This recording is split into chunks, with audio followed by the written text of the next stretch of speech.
here on the Ray travel to take on Quinter travels to take on, he'll head-to-head tonight in Ness City.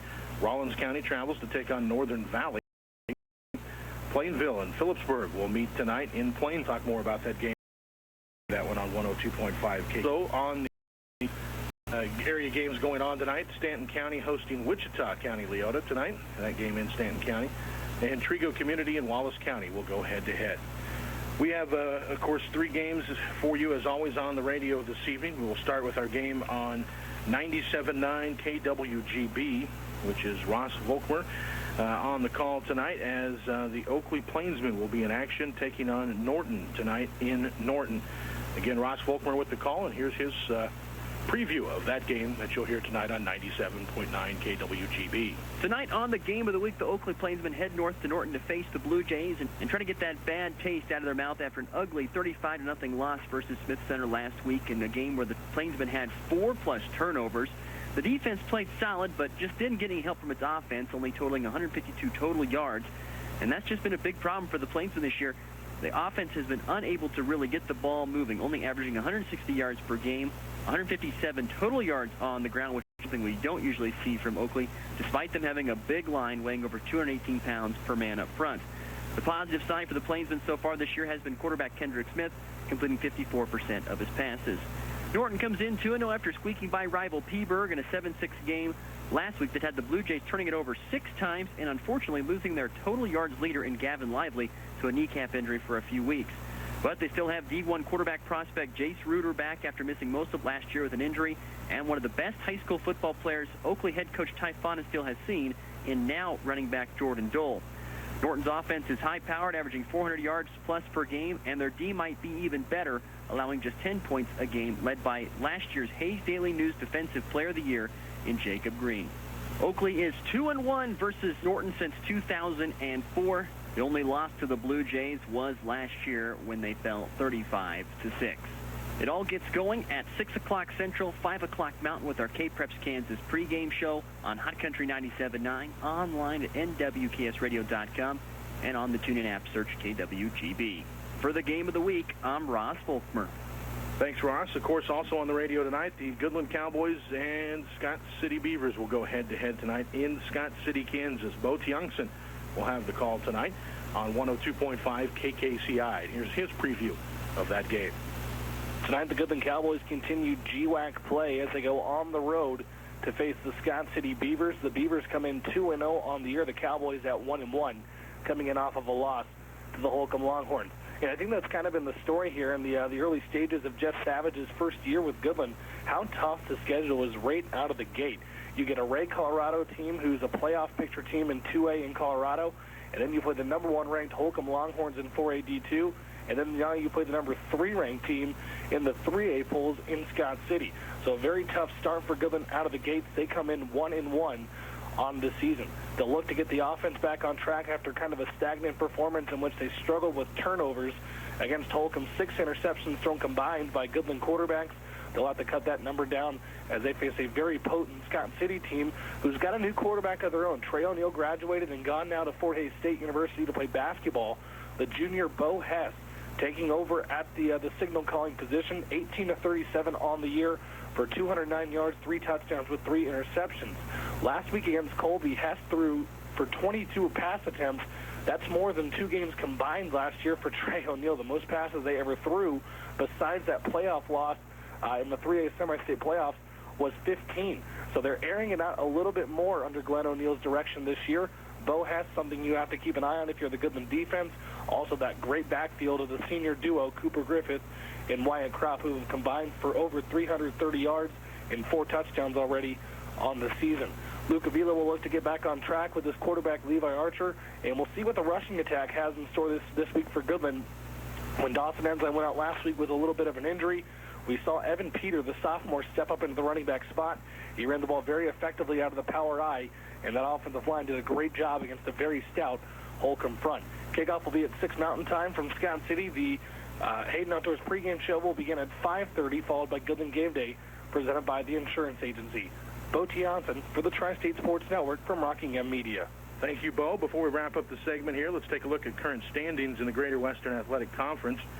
Both Holcomb Scott City and Ulysses, all three are 2-0 in the GWAC right now. Goodland goes to 1-1 on the season. Colby is 0-2, and Hugoton 0-2 tonight. One of those teams will pick up their first win this evening. Games that will be taking place in GWAC action tonight, of course, Colby at Hugoton, as you'll hear here on 100.3 The Ride. Goodland is at Scott City, and Holcomb is at Ulysses tonight. All right, again, coming up here in just a little bit, we'll have our senior spotlight with Brady Holzmeister of the Colby Eagles. That's coming up after word from our sponsors. You're listening to the Eagles on Radio and Colby football on 100.3 The Ride. When the Strut Insurance Services pregame show continues, we will have the senior spotlight. You're listening to the Colby Eagles on 100.3 The Ride. Cornerstone Ag is committed to the Northwest Kansas community because they're proud to be a part of it. At Cornerstone Ag, the staff works hard to be your local answer to all of your grain storage and handling needs, as well as a great local marketing resource. Their service is fast and friendly, with questions being answered on site by their professionals. During non-peak times, they can even assist you with pickup and delivery services. Cornerstone Ag, where local customer service is not just a priority, it's the only way they'll do business. I'm Dr. Cindy Duffy of Duffy Chiropractic Care Colby. Needles are scary. Nobody likes to be poked. There is an alternative to acupuncture with needles. Laser acupuncture is as safe, painless, and effective as needles, and is used for treatment of injuries, illnesses, and allergies. I invite you to stop in today and ask how laser acupuncture can help you improve the quality of your life. At Duffy Chiropractic Care, welcome is written on our front door, so you feel at home while healing. Now's the time to ensure your fall seeded crops. Contact David Brown, your local Farm Bureau agent in Colby and Atwood, before September 30th to protect your crops against low yields and fluctuating prices. David Brown and Terry Crampton can help you determine the right crop insurance products for your farm or ranch. Contact David or Terry in Colby and Atwood by September 30th to protect your bottom line with the power of AgMax. AgMax crop insurance underwritten by Western Agricultural Insurance Company and Equal Opportunity Provider. Hi, I'm Ashley Rail from Farm Credit of Western Kansas, your local multi-peril and crop hail agent. We can help you protect your investment in this season's crop with a risk management plan that's right for your farming operation. A plan that can help you weather the storms that come your way this season. Call Farm Credit in Colby at 800-657-6048. Ask how we can help you with a crop insurance plan that makes sense for your operation. This entity is an equal opportunity provider. Welcome back to the Strut Insurance Services pregame show. With one of the CHS seniors, here's Will Starrett. Welcome back to the Strut Insurance Services pregame show. The Eagles on Radio on 100.3 The Ride, joined by senior quarterback and defensive back for the Colby Eagles, Brady Holzmeister. And Brady, third game of the season now. This has been a year for you where you get to start the season at quarterback this year and lead the team in that manner. But again, you've had some opportunities in the past as well. What's the difference, I guess, coming into this year as to last year? Just stepping into more of that leadership role, like you said. I've always been, kind of a support player this year. You get to step in and be a leader. It's been a fun couple of games here in the early part of the season. It's been a couple of tough losses, but the team's starting to get things figured out a little bit, and tonight another test with Hugoton. What do you expect to see out of Hugoton tonight? I think they're probably going to come out and pass a lot. That's what we've been preparing for anyway. I like to get in space. We got the size on, but we just got to get them down the ground. All right, well, let's talk a bit about the rest of the year for you. What are your plans after football? Any other sports? Yeah, I'll wrestle in the winter and then baseball after that. All right, and then after high school, any plans yet? Or? I'm thinking about going to K-State and going into landscaping there. Very cool. All right, just a couple of quick ones here before we wrap up. What's your favorite food? Chicken Alfredo. Chicken Alfredo, all right. Favorite movie? Let's go with Blindside. Blindside, all right. The football movie. We've had war movies and comedies so far. First football movie. All right. What's your favorite song, or what do you like to listen to before a game to get pumped up? It kind of just depends. The team usually has a stereo in the locker room, so I just listen to whatever they're listening to. All right. What's your favorite NFL team? Broncos. Oh, man, I can't even do this interview with you tonight. What's your prediction for the game tonight with Hugoton? I think we come out and do what we can, what we're capable of. I think it'll be pretty good. All right, Brady, we appreciate your time and good luck on the rest of the season. Brady Holzmeister, senior quarterback and defensive back, joined us on the... When the Strut Insurance Services pregame show continues, we talk to the opposing coach and get his thoughts on tonight's game. You're listening to the Colby Eagles on 100.3 The Ride. I say you should see what they have by GE just for thee at GWT. Yes, name brand GE appliances on the showroom floor right now at Great Western Tire, Colby. Washer and dryer sets by GE. Refrigerators, ranges, microwaves, and GE dishwashers. Of course, they have installation and delivery available at Great Western Tire of Colby and Great Western Tire of Oakley, your GE appliance dealer. With High Plains Co-op, it's great to know that the more things change, the more things stay the same. High Plains Co-op with locations in Hoxie, Dresden, Grainfield, Gem, Halford, Park, Selden, and in Levant. They're here to give you the service you deserve. High Plains Co-op is available for your grain, fuel, and feed needs. Check out their website at highplainscoop.com for up-to-date markets. Standing with you is High Plains Co-op. Hello, this is Rock Medora with Homeland Realty and Auction in Colby. The local market is very strong, and we are aggressively out looking for ag land listings. We are geared up to handle your land sales by private treaty or public auction. With 30 years of experience, I am very passionate about my work and willing to offer the expertise that you deserve. Stop by our office at 1055 South Range here in Colby or give us a call at 785-462-8255. It is truly a good time to sell. Homeland Realty and Auction, where we still offer good old Western hospitality. Welcome back to the Strut Insurance Services pregame show.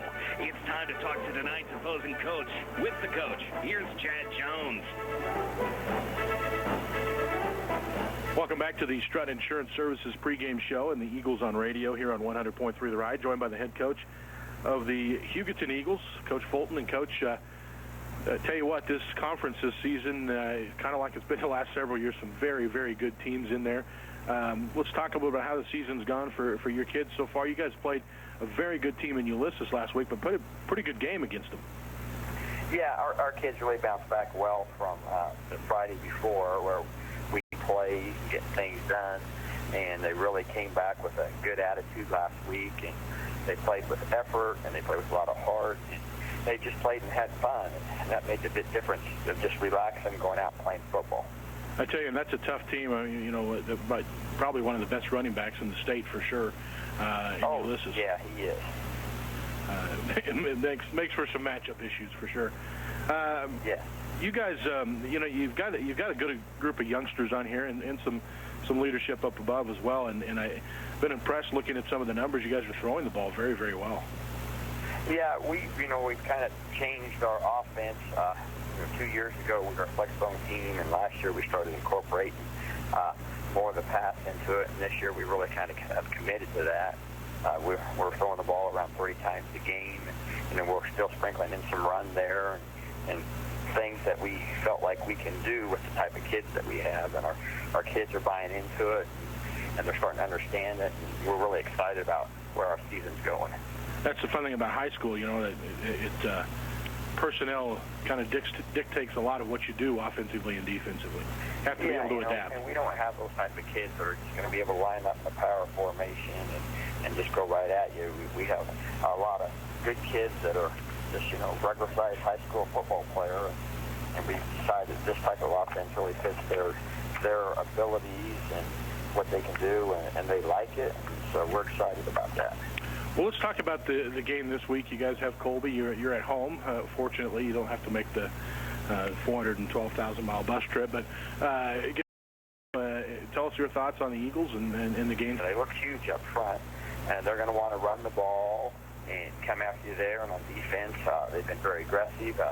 Their inside tackles have done a nice job, and their linebackers really come downhill. So we're looking forward to an exciting game. What do you think the keys are in the game for you guys? Well, for us, we've just been talking all year that we just got to take care of ourselves. We got to do what we do, and on offense, that's throw the ball well, protect well, take care of it, don't turn it over. And on defense, we need to run to the football and get off blocks and make tackles. Well, Coach, I think it's going to be a good game. And I think the conference as a whole this season is going to be phenomenal. What are your kind of outlook on the GWAC and the teams that are in this year? There's those top 3 teams that everybody talks about year in and year out, and Ulysses and Holcomb and Scott City. But I think the gap is closing with everybody. People are, doing some different things offensively, and so, we're not just a team conference anymore that people just go out and run. People are throwing the ball, and I think on any given Friday, everybody has an opportunity to get a win, and if you just keep playing hard and limit your mistakes, some good things are going to happen. And, I think the next 2 or 3 weeks is really going to pan out to see where everybody falls into place. You guys, you're going to have bumps and bruises. You're 2 weeks into the season. How's the injury situation? We're not doing too bad. We lost a couple guys with some injuries. Got a guy spraining an ankle, and we have a guy that, with that mentality. We have over 50 kids out. Another kid's going to have to step in and play, and that's what we've been preaching since we took over the program, that the next guy up has to step up and be ready to go. It's great to have over 50 players out. That's great numbers. Yes, we're excited about our numbers. So. Well, Coach, I appreciate your time. Look forward to the game tonight, and wish you the best of luck on the year. All right, thanks, man. That's Coach Fulton of the Hugoton Eagles joining us here on the Strut Insurance Services pregame show. We'll be back with more in just a bit. The Eagles soar back to your radio after this. Count on Kansas Quick Lube.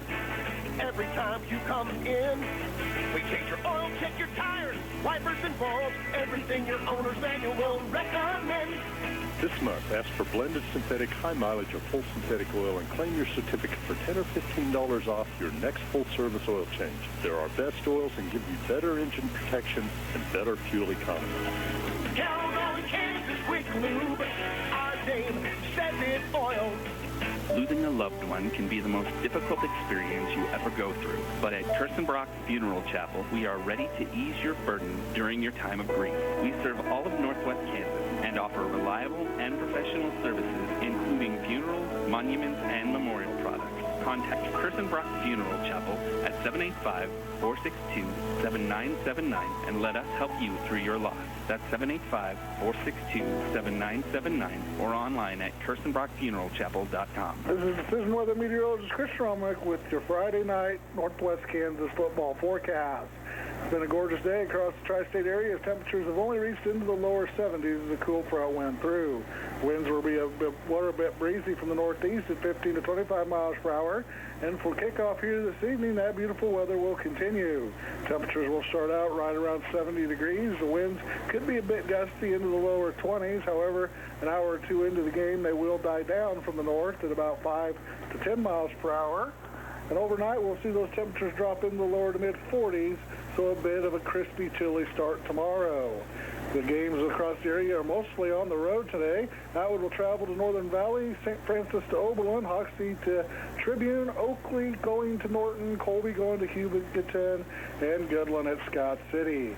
Could be a bit breezy with the winds from the north heading down to those games, but it'll be a gorgeous night across the region. It's fall, which means the weather is caught somewhere between winter and summer.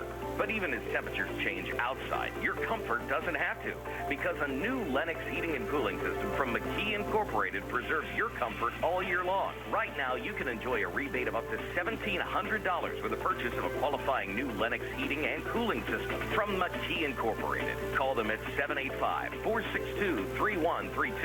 McKee Incorporated, 462-3132. Colby coach Chris Gardner will sit down with Chad Jones and discuss tonight's game when the Strut Insurance Services pregame show continues. You're listening to the Colby Eagles on 100.3 The Ride. Are you paying too much for your cell phone bill? Nextech Wireless offers 2 lines with 4 gigs of data and unlimited talk and text for only $80 per month. U.S. Cellular and Verizon both charge more, and they give you 25% less data. Don't pay more and get less. Make the switch to Nextech Wireless today and save your money for something you really want. Certain restrictions may apply. Nextech Wireless. Say hello to something different.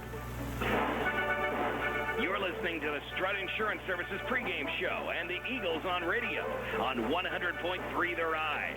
With Coach Chris Gardner, here's Chad Jones. Back to the Strut Insurance Services pregame show, the Eagles on radio on 100.3 The Ride, joined by the head coach of the Colby Eagles, Chris Gardner, as we get set for tonight's matchup with Hugoton and this wonderful road trip. Yeah. Let's talk a little about last week with Scott City, Coach.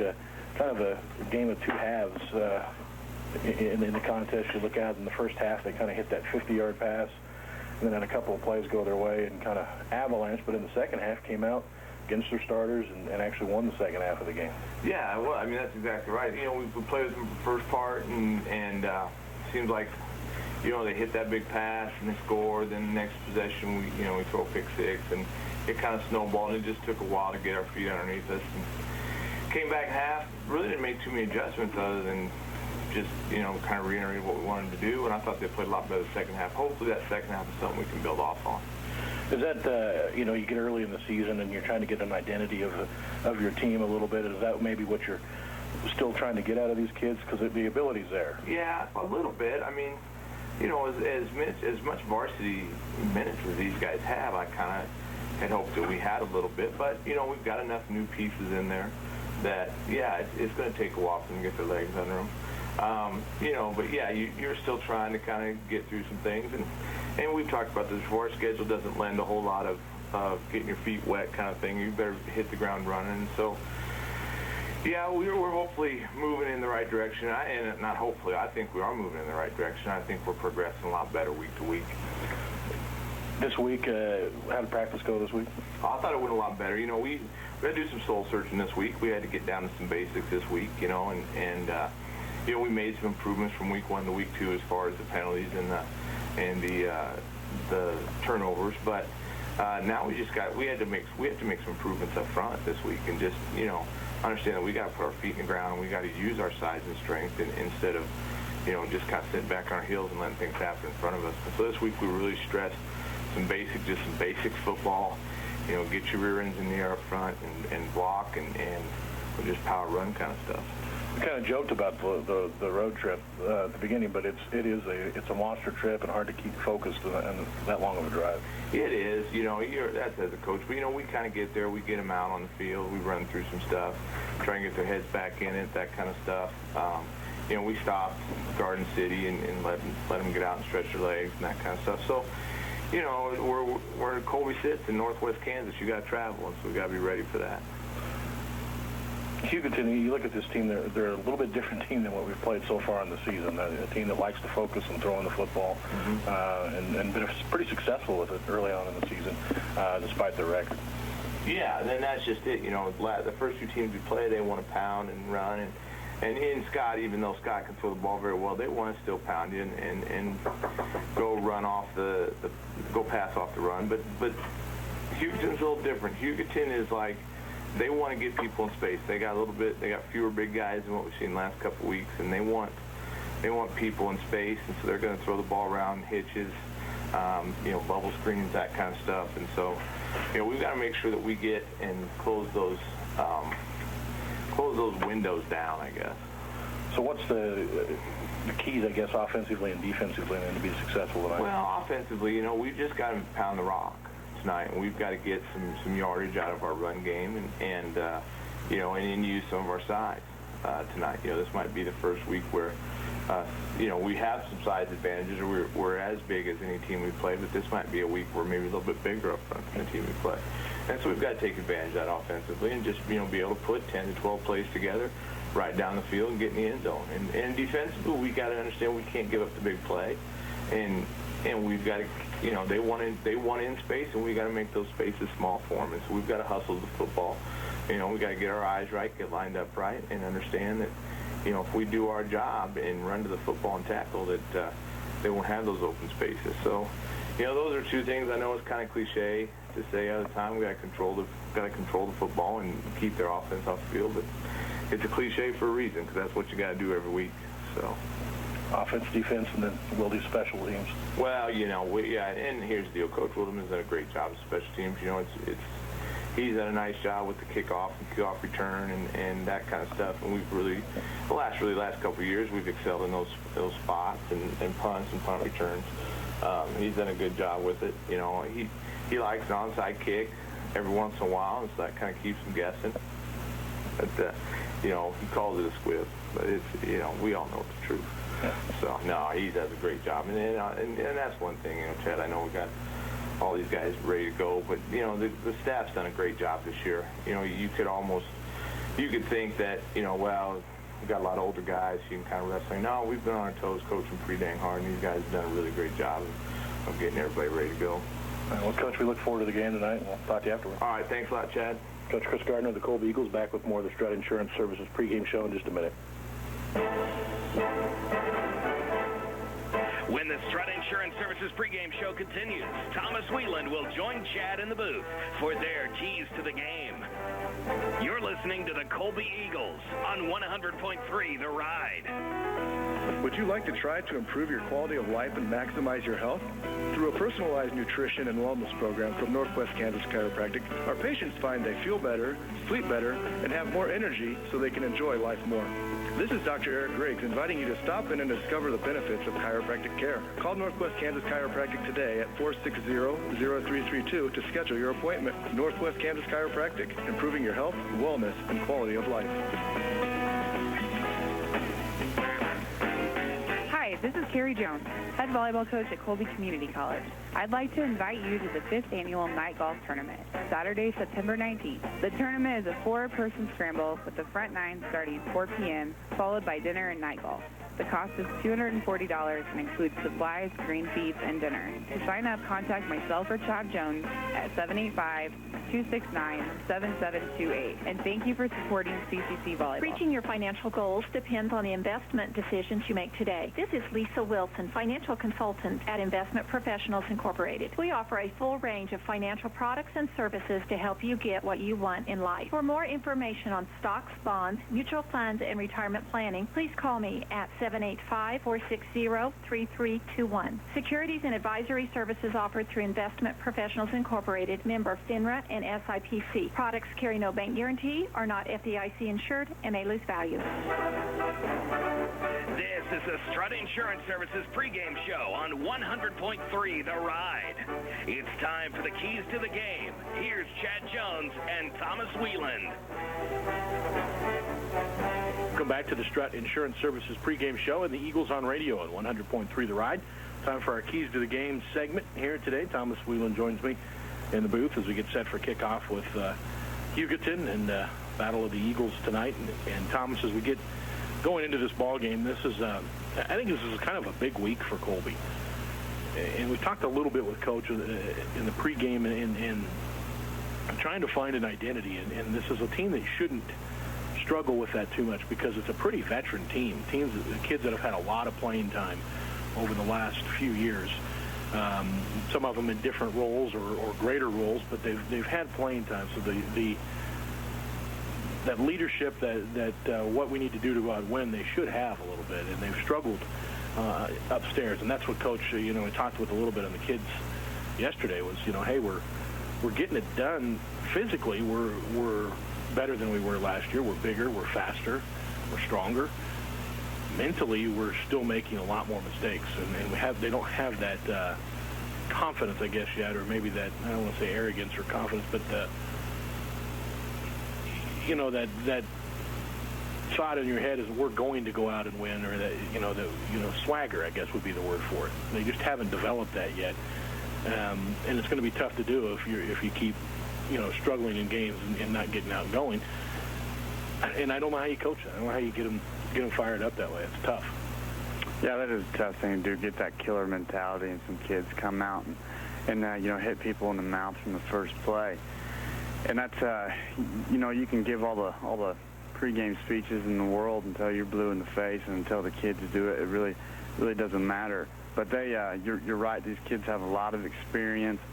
Both sides of the ball, been playing 2-3 years. These seniors, a very athletic class. They just need to come out and just play football. Defensively, just run and hit, make it simple, and just go out there and play hard until the whistle. And we saw it last week. I think is what we're trying to talk about right now. I think was last week's game was a big indication of that a little bit. You come out early in the game, we do a good job of shutting Scott City down the first few series of the ball game, and then they hit a big play, and it's a snowball. The next thing you know, we're down 35-0 going in at half. But then you come back out in the second half. Okay, nothing to lose now. We're settled down. It is what it is. And we played good football in the second half. Beat Scott City in the second half, and we beat their varsity. They were still throwing the ball and playing their game. Beat them 6-0 in the second half of that game. So it's how do you get that off the bus and get them going? Because when they relax and they play and they don't think about it too much, they're not bad. I mean, it's there. Yeah, the first 8-9 minutes of that game down in Scott City was a great defensive match, and then you get the long ball over down the sideline, then you get that intercept, that pick six, and just snowballed there. The rest of the first quarter and all the second come out after halftime is a totally different ball club. They come out, they start firing out on the line, playing with their hands on the defensive line, able to get to the backfield, make some plays in the backfield. And so you just got to come out and put 4 quarters together here tonight. Yeah. The tough part is making this road trip, and we've talked about it with Coach a little bit, but and it is what it is. When you're in Northwest Kansas, you're going to travel to play games, but this is a very long road trip today. The leaving at about 1:30. How am I looking on time, Josh? It's a hike to get about 18 minutes left. Remember back to 2 years ago. Ooh, okay.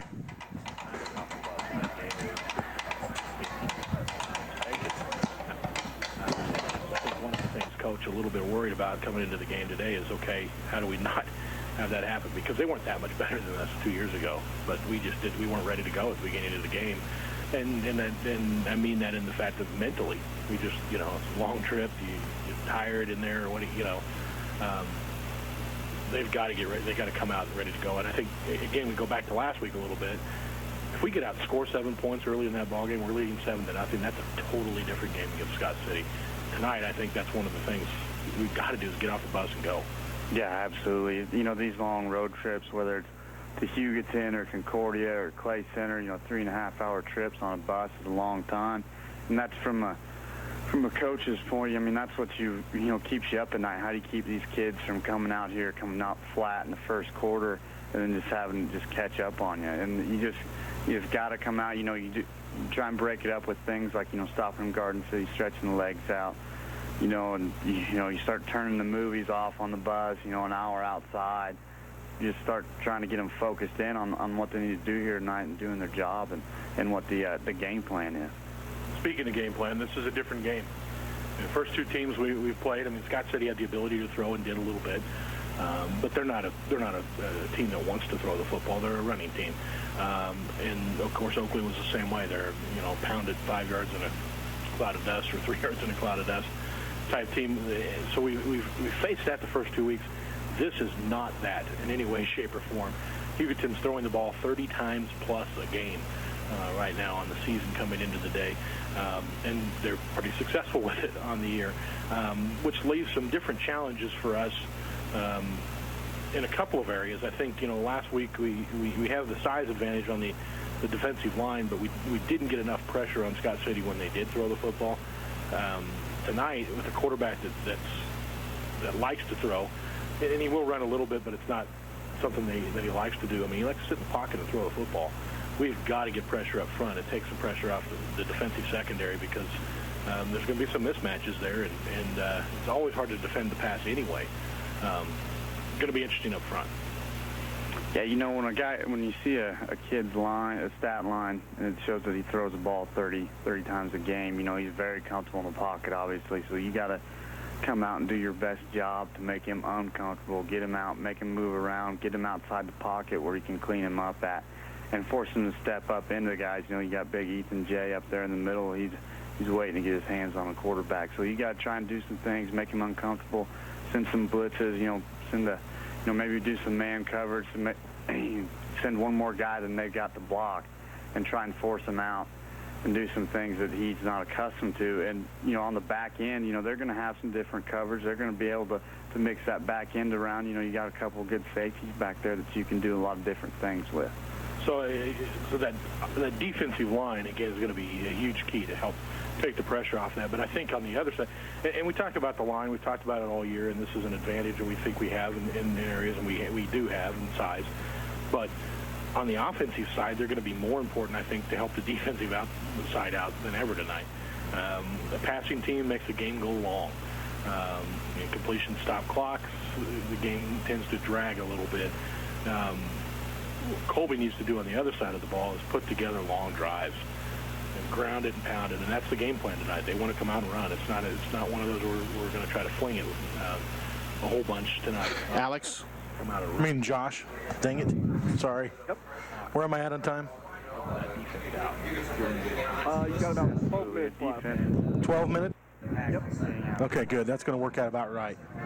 Been on the field far too long to be able to, play 4 quarters that tough. So the offense gets rolling, especially coming out of the gates. You don't want to come out 3 and out or maybe 1 first down. Get a drive going, get some field position in your favor at least, and get those big boys up front, a little breather on the offensive side, and then come back out and you're ready to go. And it's it's week 3 of the season, and we talk about that. When you start the year, the defense tends to be 2 to 3 weeks ahead of the offense. We saw the offense, I thought, especially in that second half, kind of put some things together. Last week, the timing got a little bit better with Brady and these receivers. And so we look for that to take another step this week. This is kind of when you start to see it really maybe come together. We're hoping to tonight, especially with the timing. Yeah, absolutely. They, offensively last week, Brady, we talked about it post-game during the game. Brady threw a heck of a ball all over the place, just wasn't able to get any help on the outside. And I'm sure that Coach Schmitty, Coach Sims had those receivers working on, pass catching all week long, doing some ball handling drills, things like that, just get them more comfortable. And, through the running game, you got Peeper up the middle. You've got a handful of backs that can get outside, run off tackle, in between the tackles. I mean, you've got guys all over the place that can handle the football for you. So it's just part of executing up front and making sure you hold your blocks. So I guess to break this all down today as we head into this game with Hugoton, and we've kind of got to all these, but the big keys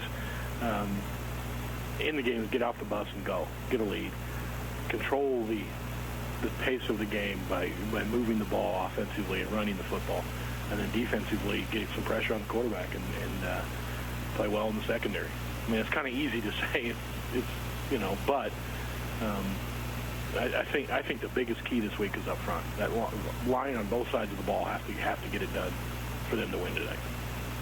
Yeah, there's no question about it, and it's like that every game. I mean, your backs can't do anything. And Coach said that in his pregame interview today. He said it's a cliche, but it is what it is. Yeah. It's a cliche because it's so important on a weekly basis. But yeah, I mean, they've got it. They've got to get it done. Yeah, skill guys can't do anything without the guys up front, and linebackers can't do anything if they have guys in their face. So those guys up front. I mean, it's as big tonight as it is any other night, but it's probably a little bigger tonight.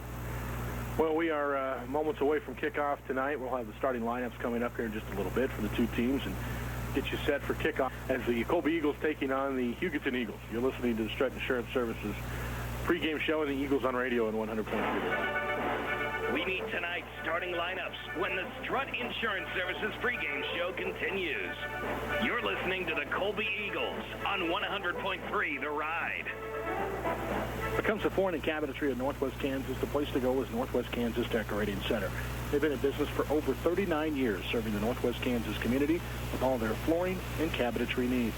With many different types of flooring to choose from and cabinetry that allows you to pick your different wood and stain combinations, plus, of course, all the accessories to make it functional for you. See them today. Northwest Kansas Decorating Center, located on West 4th Street in Colby, for all of your flooring and cabinetry needs today. And while you're there, say, "Hi, Mr. Kerry Turner, sir." Since 1994, Office Works and Home Furnishings in Colby has been offering solutions for your home and office needs. And while they still continue to do that, they also specialize in something else: comfort. Office Works and Home Furnishings is a proud retailer of the Serta I Comfort beds with optional adjustable bases. Plus, on top of that, they are the only Lazy Boy Comfort studio in Northwest Kansas. So if you're looking to make your home more comfortable this year, make sure you stop by Office Works and Home Furnishings on South Range in Colby. This time of the year can get a little stressful on your finances. If you're in the need for any type of loan, come in and talk to their local grown loan officers at the People's State Bank. They live in this area, so they know this area. They pride themselves on getting you the fastest response possible. Since most of them have been in business or have come off the farm, they really do know the local ag economy. They want to take this time and thank you for your patronage at the People's State Bank with locations in Colby, Oakley, Hoxie, Goodland, and McDonald. The People's State Bank, member FDIC. Welcome back. It's time to look at tonight's starting lineups, brought to you by Vernon Hurd, your Farm Bureau insurance agent in downtown Colby. For all of your insurance needs, see Vernon Hurd today. Here's Chad Jones with tonight's starters. Welcome back. It's time down to take a look at the starting lineups tonight, brought to you by Farm Bureau insurance agent Dave Brown with offices in Colby and Atwood. Well, as we get set for this one, Colby and Hugoton tonight, it is going to look like this for the starting lineup for the two teams. We'll start with Hugoton defensively tonight, and they're going to run that 4-4 set, which is something we've seen already on the season. Up front, we'll see Romano Berger. He will be the defensive end, number 51, 6 foot, 195-pound junior, had 5 tackles on the season. The other defensive end will be Alfredo Luna, 6'1", 230-pound junior, 15 tackles, 2 sacks, and a fumble recovery on the year coming into the game tonight. At the defensive tackle positions will be number 36, Ulysses Reyes. He's a 5'7", 185-pound senior with 12 tackles on the year. And Landon Hickey, a 5'6", 235-pound junior with 3 tackles on the season.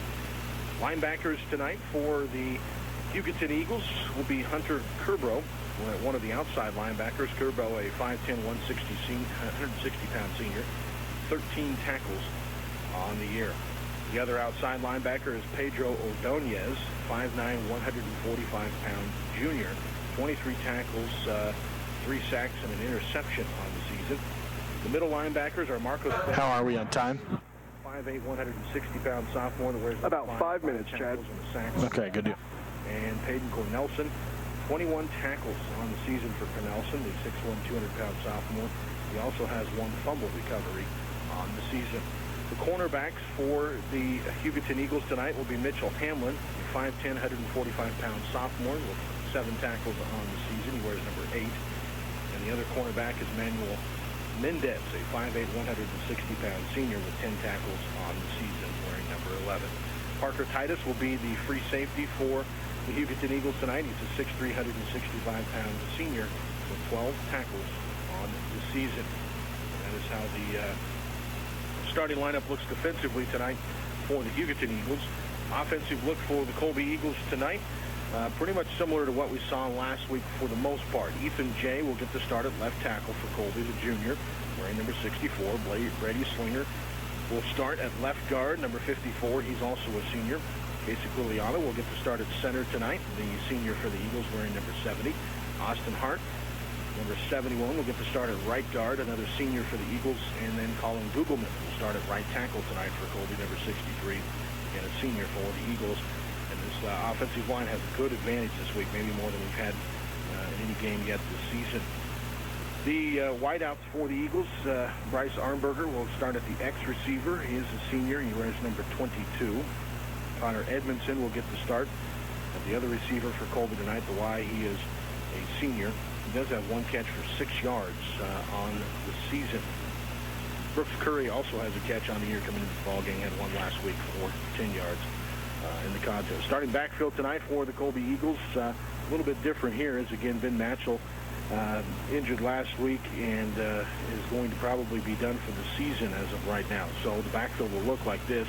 Matthew Pieper will be the pistol back for Colby tonight, wearing number 30. He's a senior. He's had a 100-yard rushing game already on the season. Total, he's had 31 carries for 145 yards. He's averaging 72.5 yards per game on the year. Also has 1 catch for 3 yards on the season. Dante Whitfield will get the start at the B-back. Whitfield, again, a junior for the Eagles, wears number 11. He has 12 carries for 37 yards on the season, averaging about 19 yards per game. Does have 2 catches for 17 yards on the year as well. Chevin Martin will get the start at the A-back tonight. The sophomore for the Eagles, 13 carries, 46 yards on the season, again averaging 23 yards per game on the year. Also has 2 catches for 14 yards on the season. And Brady Holzmeister, you heard from him in our senior spotlight earlier tonight in the pregame show. Brady Holzmeister will get the start again at quarterback tonight. He is 7 of 26 passing for 50 yards on the season coming into the ball game. And tonight we might see him run a little bit. I think this is going to be a game. Plan is a little bit more heavy run tonight as the Eagles want to establish that. Also see some of Jordan Shippers in the backfield tonight. The freshman for the Eagles has a couple of carries on the season coming into the ball game tonight. And that is how the starting lineups get set for this contest between the Colby Eagles and the Hugoton Eagles as we have kickoff coming up here in just a couple of minutes. You're listening to the Eagles on radio and Colby football on 100.3. This has been the Strut Insurance Services pregame show on 100.3 The Ride. Brought to you by Strut Insurance Services, where they serve the listening area and beyond with their insurance needs. Make sure you strut your stuff. Stay here. Kickoff is next. You're listening to the Colby Eagles on 100.3 The Ride. About a minute left, Chad. Pizza Hut in Colby, Kansas is the place. Perfect, thank you. Whether it's classic flavor like pepperoni, meat lovers, or super supreme, or something less traditional like the cherry pepper bombshell, the cockadoodle bacon, or nearly a dozen flavors of Wing Street wings. Pizza Hut in Colby, Kansas. Stop by for the amazing lunch buffet or call 462 for delivery. Pizza Hut in Colby, Kansas. That's the flavor of now. Fall has hit the floor at Plum Creek, and there's a whole lot more to come through their door of fall colors and styles. For the ladies, dressy to casual, including young ladies. A big selection of suits, men's western suits, sports coats for the men. Check out the name brand jeans and a whole lot of them. Summer merchandise discounts, up to 50%. Hurry for the best selection. Remember, for the fall weddings or former wear, that Plum Creek rinse tuxedos. That's Plum Creek Limited in downtown Colby. It's time for the Eagles on radio on 100.3 The Ride. Now, with the call of tonight's game, here's Chad Jones and Thomas Whelan. Well, good evening and welcome to Hugoton, Kansas. Chad Jones with you today, flying solo. As Thomas getting doing some wheat drilling today, getting ready for that. So we'll be flying solo today. As the captain's on their way out to the field now. Captains Pieper, Elias, Pieper and Elias for Colby, and also Andrew Voss. So they are huddled up with the officials. We'll get the coin toss, find out who's going to get the opening kickoff today. The white hat for the Colby Eagles, or for the game tonight, is a former Colbyite, actually, and Mr. Casper was a teacher at the middle school for a long time in Colby. Other than that, it's not too bad. So a little familiar with the teams. They're going through that right now. Colby in their all white uniforms today with orange numbering and black trim. Black helmets with the Power Eagle on the side of them. Hugoton in their home blue uniforms with red pants, white numbering, the red helmets, and of course the blue trim. Conference still taking place in the middle of the field with the coin toss now in the air. And it looks like Colby has won the toss. Eagles will defer to the second half, and of course Hugoton will receive. We do have a strong wind here today, but the wind is blowing kind of across the field instead of a north to south, or it's a north to south wind. This is an east to west field. So again, the Eagles have deferred and will kick the ball. Hugoton will receive to start the ball game, as we are just moments away from kickoff today of Colby and Hugoton.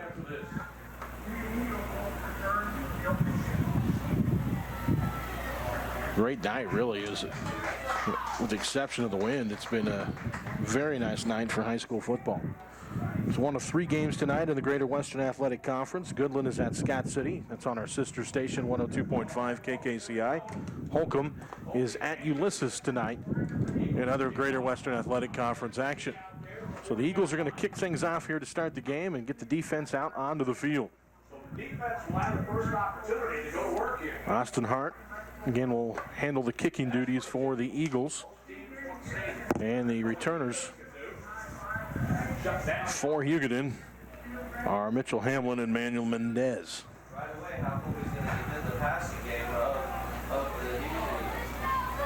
Yes, we will. Hugoton did have a few injuries in the game last week.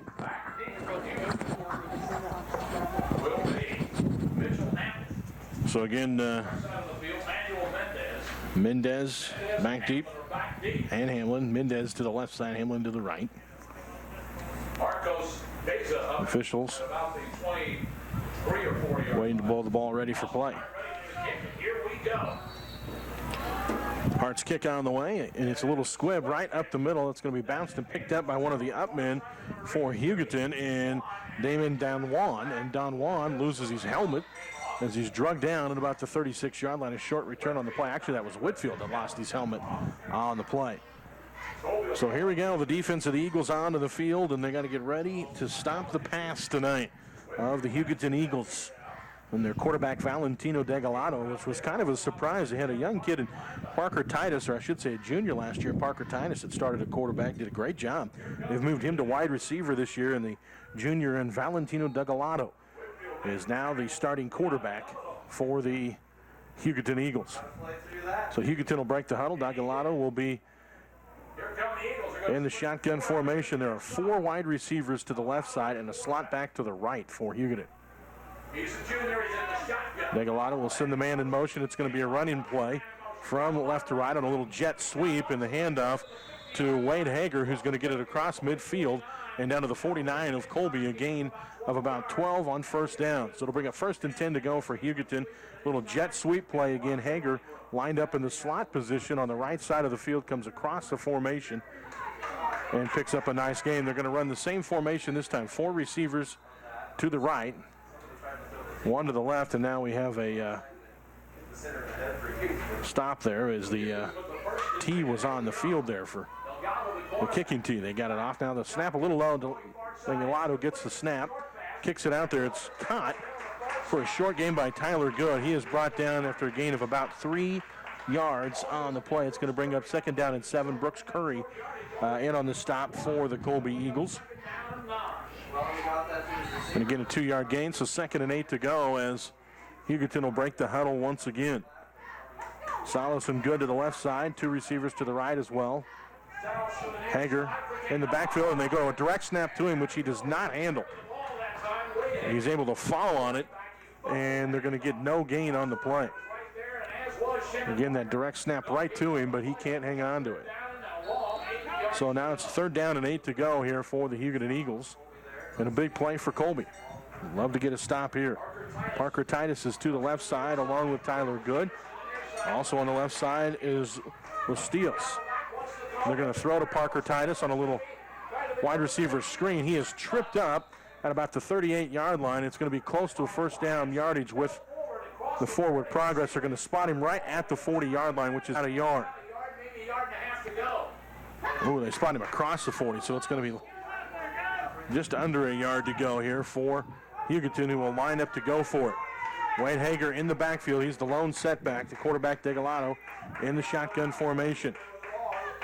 They get the snap. It's a quarterback keeper to the left side. Degalado with some room. He gets it across the 35 to the 34-yard line. That's a gain of 5 on the play and a 1st down for the Hugoton Eagles. So a nice run there. Just, again, a quarterback keeper right up the gut. Eagles will have to get set again. Hugoton wearing pink socks today.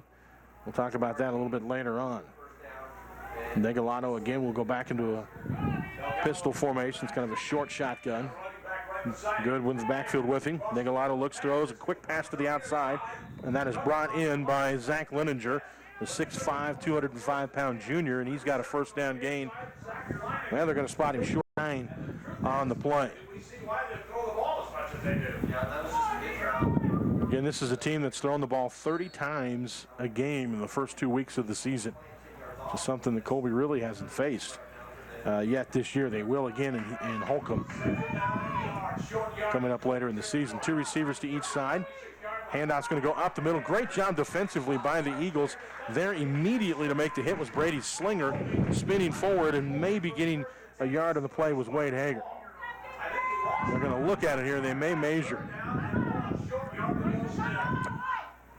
He only needed about a half a yard for the first, and with the spot, he's going to be very close to it again, but he is short. 3rd and short to go. They go under center, and the Degalado is pushed backwards by the Eagles front on the defensive side. Great job by Chevin Martin, Dante Whitfield, and the big guy, Ethan Jay. And they lost about a half a yard, so it's going to bring up 4th down now again for Hugoton. They were able to pick up 4th and 1 earlier. They ran a little quarterback keeper to the left side last time. Out of the shotgun the time they got it. They tried the quarterback keeper there. It went for nothing. 2 receivers right, 2 to the left. Shotgun formation again. Hager in the backfield with Degalado. Snap is there. They'll fake the handoff. Degalado on the quarterback counter play. He doesn't get it. The Eagles all over it. First man there, Ethan Jay, and then Dante Whitfield finishes it off. Loss on the play and a turnover on down back to the Eagles. And a great job by the middle of the Eagle defensive set that time, taking care of business and stopping the Hugoton Eagles. So now Colby will get the football for the first time tonight, and a nice little momentum gain to go in to start this opening drive. Colby will have Holzmeister in the pistol formation. The pistol back behind him is Matthew Pieper. Motion coming across the formation. Handoff goes to Pieper up the middle.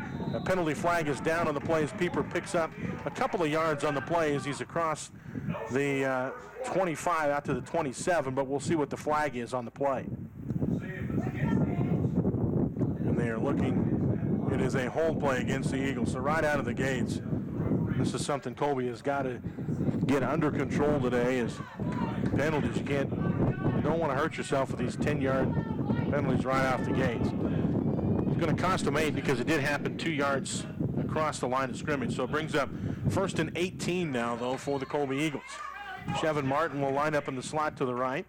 Split out wide to the right side is Connor Edmondson. 2 backs in the backfield with Holzmeister under center. Handoff's going to go to the right side, and getting to the corner is Shippers with a nice run of the play. He's going to pick up about 9 yards. It'll bring up 2nd and 9 to go for the Eagles. Just went into an I formation that time, and Shippers lining up as the tailback with the good game. Moving down 8 yards to go. Edmondson again split wide to the right side. 2 receivers as Armberger and Whitfield. Split backs behind Holzmeister with Martin in motion across the formation. Handoff up the middle. Pieper on the carry.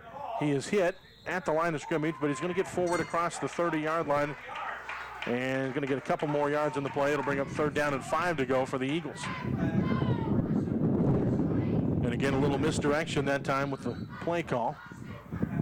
A lot of motion, looking like the play was going to go to the left side, and then again the power play right up the middle of the field.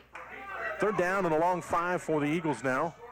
1 receiver to the left side, slot back to the left. This is pistol formation again. Holzmeister to throw, looking over the middle, has a man, and it is incomplete. Boy, a diving effort there by Chevin Martin, but couldn't quite get it pulled in. And it's going to bring up 4th down in a punting situation for the Eagles. The throw, not bad that time by Holzmeister. It gets a little bit out in front of him, but it was where the defensive back couldn't get to it. And unfortunately, Martin couldn't quite pull it in, but a great diving effort. Thought he had it for a second. Here's the snap. The punt from Whitfield is on the way. Kind of short legs it toward the right side. That's going to bounce at the 40 and go out of bounds inside the 40. They're going to spot it down at the 36-yard line. And that is where Hugoton will take over to start their 2nd possession of the ball game. And again, that wasn't a bad possession for the Eagles that time. They didn't get a 1st down, but they hurt themselves with that penalty.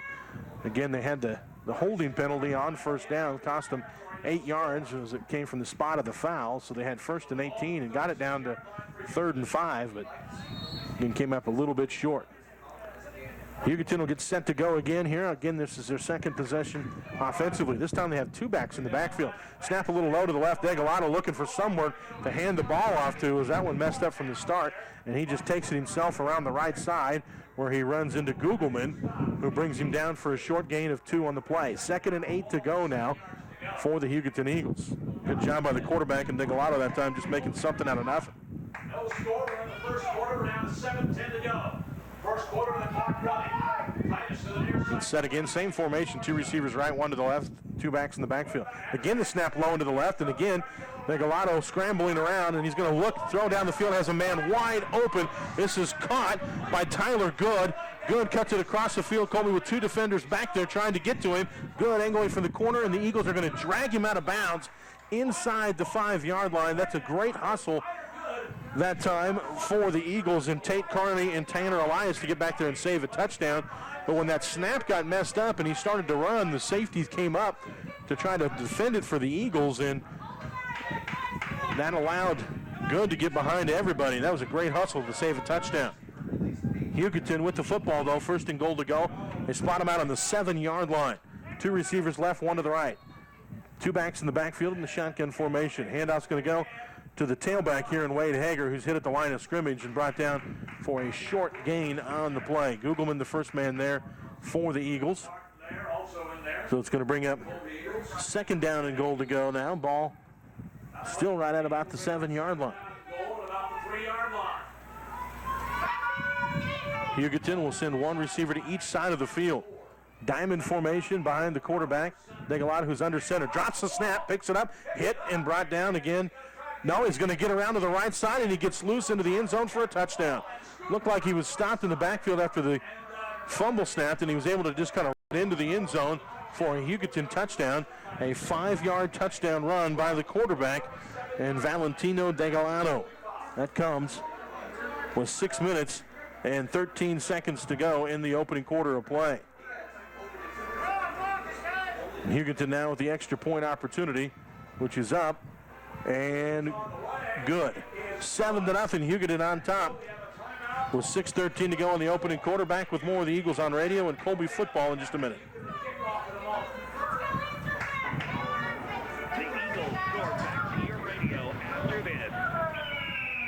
At Service Oil Company, 4th and Court in Colby, they tried to come up with a snappy jingle to tell you they're more than a regular gas station. It just didn't turn out well. Service Oil in Colby has gas products and farm diesel and kerosene and solvents and some snacks inside. Find some of the lowest gas prices for Oil Company, along with kerosene, farm diesel, and solvents. Come inside, too, for a great selection of drinks and snacks. Tell them about the hours. 8 to noon and 1 to 5 weekdays. And pay at the pump 24/7 at Service Oil Company, 4th and Court, Colby. Looking for something to spice up your home or living space? Someplace Special in downtown Colby is sure to have that something. Their new rug line is American-made, soft, durable, and comes in many sizes to fit your needs and budget. Also available is a variety of home decorations including lamps, candles, wall hangings, and much, much more. So if you're needing a new look, stop by and let a smiling team help you find what you're looking for. Someplace Special. We deliver smiles. Now, with more of the Eagles on radio, here's Chad Jones. Welcome back. You're listening to the Eagles on radio and Colby football on 100.3 The Ride. Short kick fielded by Chevin Martin back at about the 20-yard line. And Martin with a nice return takes it across the 35. They'll spot him at the 36 as he goes around the left side. That's where Colby will start this drive. First down and 10 to go. Colby had a couple of nice plays on that opening possession, but again, the penalty hurt him. Diamond formation again here. Holzmeister in the shotgun. Gets the snap, hands it off right side. Pieper has a lot of running room as he gets to the corner at the 40 and drug out of bounds at the 45-yard line. And a nice gain on the play from Matthew Pieper. He's going to pick up 14 yards and an Eagle first down. They're going to spot him out of bounds, actually just shy of midfield at the 49-yard line of the Eagles. That was very well blocked up front by the right side of that line and Austin Hart and Colin Gugelman. Eagles get the play in from the sideline. Check the wristbands. Armberger going to be split to the left side. Slot back to the left as well for Colby in an I formation with Holzmeister under center. Handoff goes to Whitfield, who was lined up that time as the tailback, and he is hit in the backfield and brought down for a loss of a yard in the play. Pedro Ordonez there on the stop for the Hugoton Eagles. Ordonez, a 5'9", 145-pound junior, leads the team in tackles on the season coming into the game. 23 tackles coming into the game tonight. He has 3 sacks and an interception. That's his 5th tackle for a loss on the season. Second down and 12 to go for the Eagles, again at the 48-yard line. Holzmeister going to be under center again with an I formation and a slot back to the right. Handoff's going to go to Pieper. Right side this time on the carry. Actually, that's Jordan Shippers on the carry. and he's going to get a yard on the play. It'll bring up third down now and 11 to go for the Eagles, just shy of midfield. Rays makes the stop. Play coming in from the sideline here. So to bring up third down. And Holzmeister, again under center with an I formation behind him. Gets the snap, fakes the handoff, rolling to his right, throws, and has a man. It's caught by Pieper on the sideline. He cuts it back in, and they're going to say stepped out of bounds. Oh, goodness, he stepped out of bounds before he cut in shy of the 40-yard line at about the 42. Now they're going to spot him at the 43. It's going to bring him short, leave the Eagles short here on the play. We'll see with the official spot, but it's going to be, they had it was a third down and 12 situation, so it's going to end up being fourth and a couple here. And they're discussing the spot, I think, still here. And they need to get the fourth down marker over here. Now they do. So fourth down and about 3 to go for the Eagles. Big play here. They are in Hugoton territory at the 44-yard line. Holzmeister in the shotgun with two backs to his left, and this is just kind of a quarterback keeper, student body left, and Holzmeister going to get back to the line of scrimmage, maybe a half a yard in the play, but he is going to be short of what he needed for the first down. So turnover on down. The ball is going to go back to Hugoton, with the Hugoton Eagles leading the Colby Eagles 7-0 tonight here in Greater Western Athletic Conference play. We are in the opening quarter with 4 minutes and 40 seconds to go in the first. Hugoton set to go again. Two receivers to the right side, including Zach Lininger, with a big catch on that last possession. Good lined up to the left, but goes in motion across the formation. Degalado wanted to throw right, didn't have anywhere. Now goes down the field and has him covered by Tanner Elias, and he had gotten too far that to bring up second down and 10 to go. Good job by the defensive backs initially for Colby. There was nowhere to throw, and that allowed the lineman to get in there and put a little pressure on Degalado, and had to hurry that throw incomplete. Second down and 10 to go. Hugoton with the football at their own 47-yard line. They will break the huddle, and this time 3 receivers to the right, and alone on the left side is Zach Lininger. Degalado picks up the low snap, throws it over on the right side, and upended. Tate Carney absolutely obliterated the receiver there in Bustillos right as the football got to him. A tremendous hit. He can't hang on to the ball with that one. And it is third down and 10 to go now. Great job of coming through there and making a hit on the play. Same formation this time for Hugoton, with 3 receivers right and 1 to the left. Degalado, same play. This time they complete the pass over the middle to Parker Titus, and he's going to be shy of midfield at about the 48-yard line. That's going to leave him fourth down and about 3 to go. So we'll see what they do. It looks like the offense is still on the field. They're going to quickly get the play call in. Big play here for the Eagles, a chance to get the stop and get the ball back with good field position. Alone in the backfield is the quarterback in Degalado. 3 receivers right, 2 to the left. He is pressured, rolling to his left side. Hit as he throws, as he lobs it up the field, and it is incomplete. Intended on the play for Wade Hager, and Colby will get the football. Big hit that time on the quarterback in Degalado.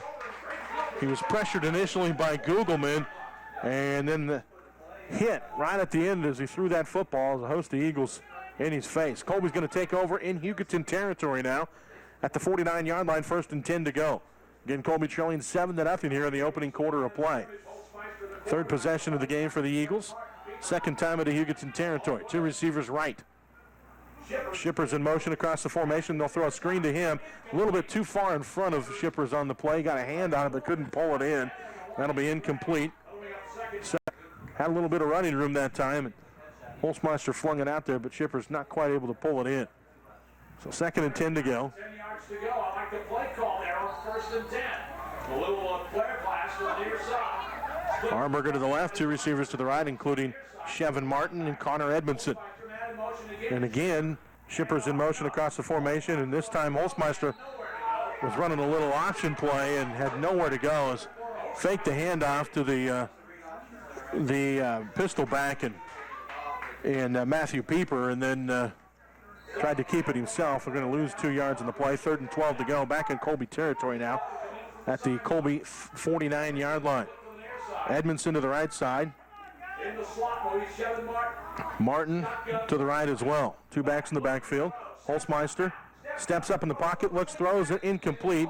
Intended for Jordan Shippers that time. It was thrown low and no chance for him to get to it. So 4th and 11 to go and a punting situation again for the Eagles. Manuel Mendez back deep for Hugoton. Whitfield to punt it away.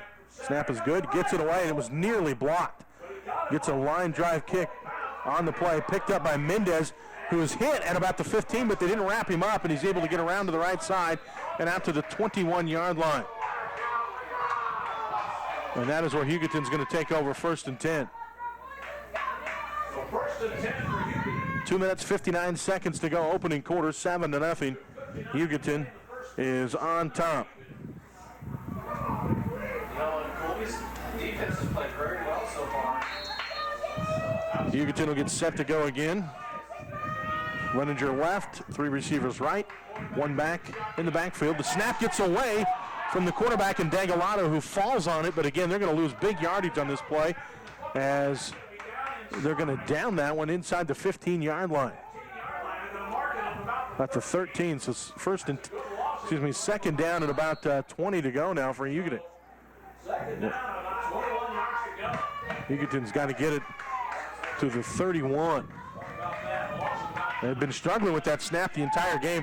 Their starting nose guard is injured. They've had a couple other injuries on their line, and this time it's the quarterback keeper, and he is hit and stopped immediately at the line of scrimmage. Ethan Jay in on the stop. Shevin Martin there for the Eagles coming in on the play as well.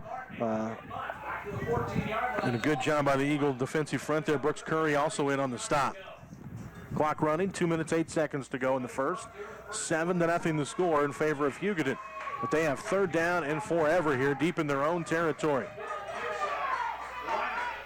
Runninger and Mendez wide to the left side. Mendez in motion across the formation, and they're going to give it to him on a little sweep play. A penalty flag comes in as Colby makes a stop for a minimal gain on the play. Well short of the 1st down. Shevin Martin, the first man there for the Eagles, along with Tate Carney. We'll see what the flag is on the play. It's going to be against Hugoton. You can see the punting unit coming on the field, so Colby going to decline this one as they had 4th and a long way to go. And the Eagles are going to get really good field position to start this drive. Shevin Martin will be back deep to return the punt for Colby, standing right at midfield. Punting for the Hugoton Eagles. There's a snap low there.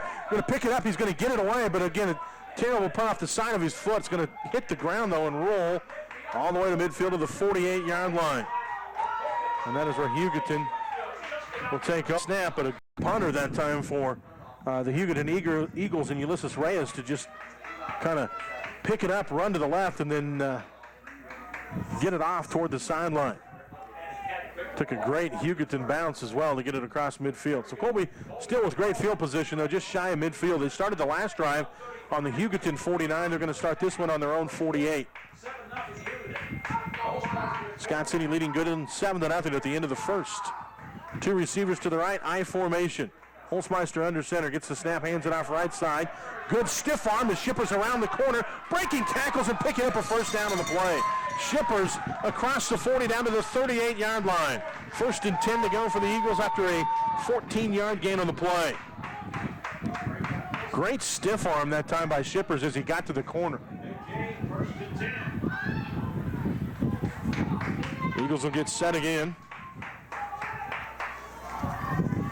Brooks Curry wide to the right side. Whitfield in the slot to the right, hand off. Shippers going the same direction. This is Pieper on the carry, and he had a nice game, but he's going to step out of bounds on the sideline. There is a penalty flag down on the field that's in the area of holding. We had a holding penalty on the opening drive of the game that was kind of a killer for Colby, and we're going to get one here as well. They're going to spot it from the 40, so right at the line of scrimmage. So Colby's going to have the ball at midfield, and they'll have 1st down and 20 to go. Boy, these are killer penalties. Shippers will be split to the left along with Arnberger. Wide to the right side is Brooks Curry for Colby. pistol formation. Holzmeister gets the snap, fakes the pass, and then takes it himself right up the middle, a designed running play, and Holzmeister's going to get about 9, maybe 10 yards on the play. They're going to spot him just shy of the Hugoton 40-yard line. So give him about 8 yards to go, or 8 yards on the play, and it's going to bring up 2nd and 12. Great job by Holzmeister that time, pass fake, and then again that front up there with Slinger, Quigliano, and Ethan Jay doing a good job of blocking it. Holzmeister in the pistol again, gets the snap, fakes it right, looking downfield for Whitfield on the sideline, incomplete, off his fingertips and then out of bounds.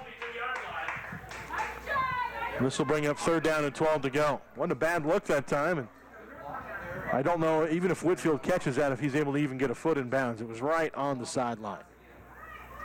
But not a bad play call, and again, throwing the ball where only Whitfield can get to it. Yeah, I mean, that wasn't far off. It was just let a little bit. So 3rd down and 12 to go. Armberger to the left. Whitfield in the slot to the right. 2 backs to the right side of Holzmeister. Gets the snap, and they're going to do a little inside handoff on a sweep play by Dante Whitfield. He's going to pick up about 4 yards inside the 40 down to the 38. It'll bring up 4th and 8 to go for the Eagles. Again, they sold everything going to the right side, and that's just the inside handoff to Whitfield coming across the play in motion. So 4th down and 8 to go, and the Eagles are going to go for it here. No, they're not. They're going to run the clock out as the quarter is going to come to an end. 7-0 in favor of Hugoton at the end of the first quarter of play. Back with the second quarter start after this word from our sponsors on 100.3 The Ride.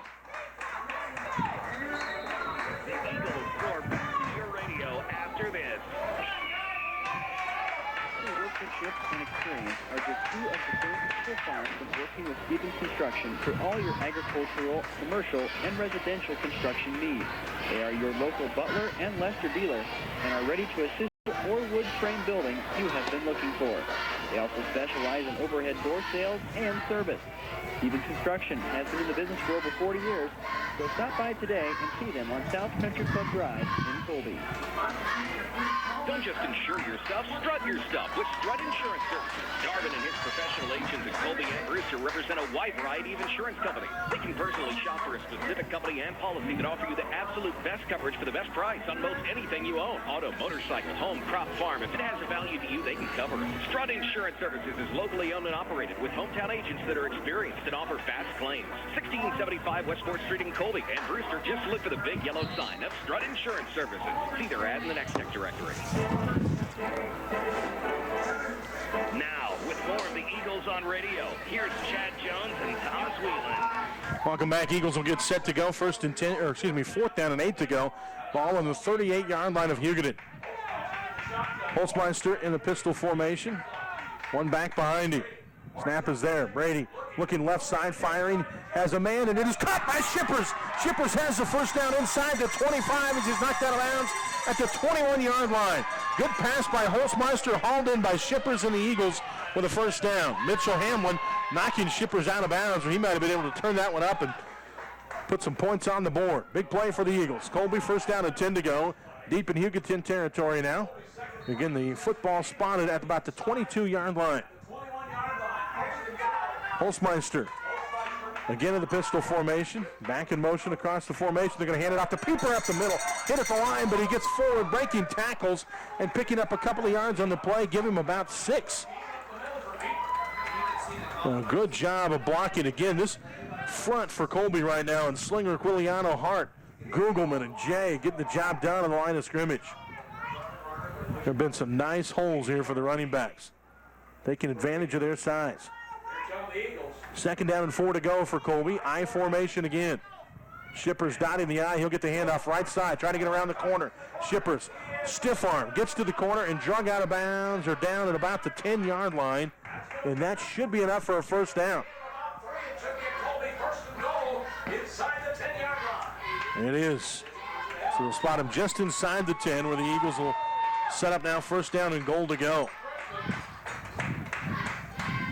Shippers again will be the tailback. Pieper, an offset I, is the fullback. 2 receivers to the right. Holzmeister going to hand it off to Pieper up the middle. And just a fullback dive again right on the left side of the line of scrimmage between Quigliano and Slinger, and they're going to get a couple of yards in the play. 2nd and goal to go. Second down, about 8 yards to go. The Eagles will look over to the sideline, get another play call here. To the line of scrimmage. This time, Shippers lines up in the slot to the left. Whitfield is the fullback. Pieper the tailback. They fake the handoff, and Holzmeister on the left side keeps it himself. He's inside the 5, and we'll see where they spot him down at about the 2-yard line or so. Good play fake up the middle that time. And I tell you, a good job of saving a touchdown by Peyton Cornelson. Again, Holzmeister sold that well. Gets it down to the 3-yard line. 3rd and goal to go for the 3 now for Colby. Chance to tie this ball game up. The Eagles with Shippers as the tailback here in an I formation.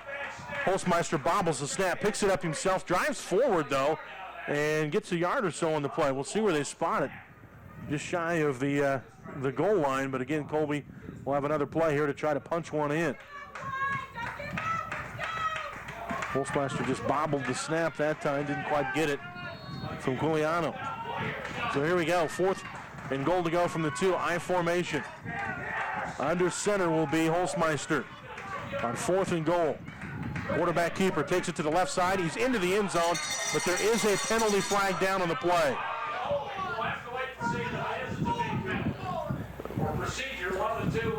Penalty flag on the play.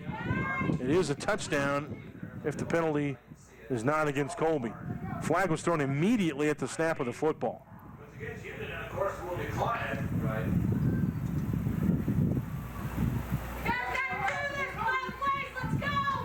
I don't know what the signal is.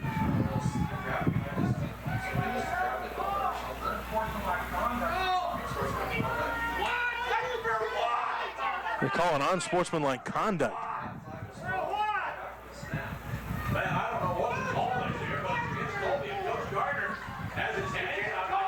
Coach Gardner very upset about this. Just taking a timeout. And so we'll see what the Eagles want to do here. They may try to kick a field goal, or if they'll go for it here on 4th and goal. It depends on where it's going to be spotted with this penalty.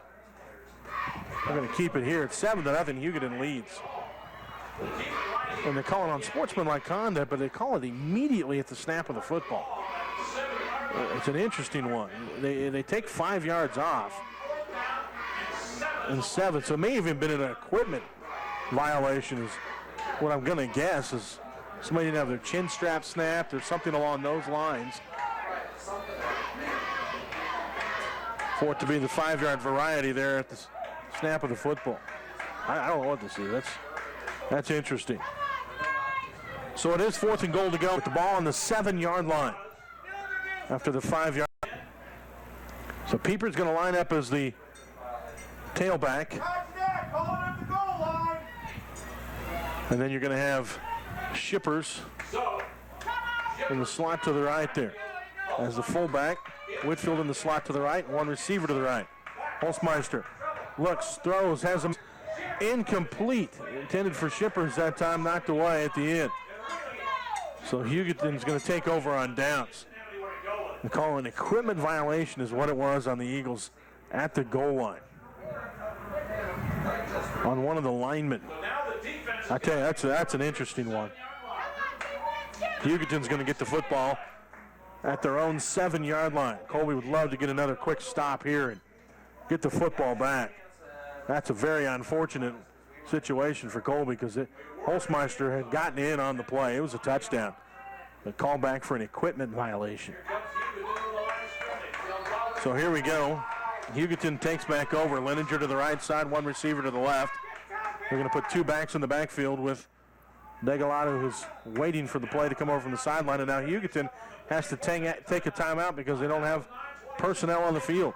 Back with more in just a minute. You're listening to the Eagles on radio and Colby football on 100.3 The Ride.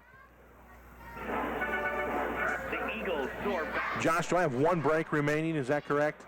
correct. One more after this. It's time. All right, thank you. Equipment violation. You're going to be kidding me. Hey, a soy latte isn't breakfast. Just because keeping the vending machine on either. Lunch, bacon, sausage, bacon. This is breakfast. And this is what's in Taco John's breakfast burritos, along with nacho cheese and golden potato olays. Wrapped up like bread sunshine. They're the best breakfast burritos in town. Only at Taco John's. Taco John's. Physical ailments and injuries are a red light on the road of life. Tina Harris Physical Therapy can turn those painful red lights green, allowing you to move forward with life. Free screenings for pain and injury, sports medicine, hand therapy, post-surgery therapy, all offered by Tina Harris Physical Therapy. And this is just a small sampling of the services they offer. If it has to do with bringing you back to health and enjoying life, chances are Tina Harris Physical Therapy can help. Painful red lights back to green with Tina Harris Physical Therapy on Franklin in downtown. With more of the Eagles on radio, here's Chad Jones and Thomas Whelan. Welcome back. As we return, you just missed a 93-yard touchdown. Hugoton looking for their big wide receiver in Zach Leninger on the right side. A little pump fake by the quarterback in Degalado. Tate Carney slips, and Leninger gets behind him. Degalado lays it up there perfectly. 93-yard touchdown for Hugoton, and the score is 13-0. They get set for the extra point opportunity, which is up, and it is wide left, it looked, and it did get through. Just got through over the upright. So 14-0. Hugoton on top as they score immediately there with 9 minutes and 12 seconds to go in the second quarter of play on a 93-yard touchdown pass. Very unfortunate. And again, Tate Carney just slipped up on the play, kind of bit on the play fake, and that allowed the Hugoton receiver to get behind him. And Carney tried to catch up, but again, you get looking at a big, fast player in Zach Leninger, the 6'5 junior. So Colby down 13-0, but again, they've been moving the football tonight. Got a chance to get things going here and had a touchdown called back on that last drive for an equipment violation.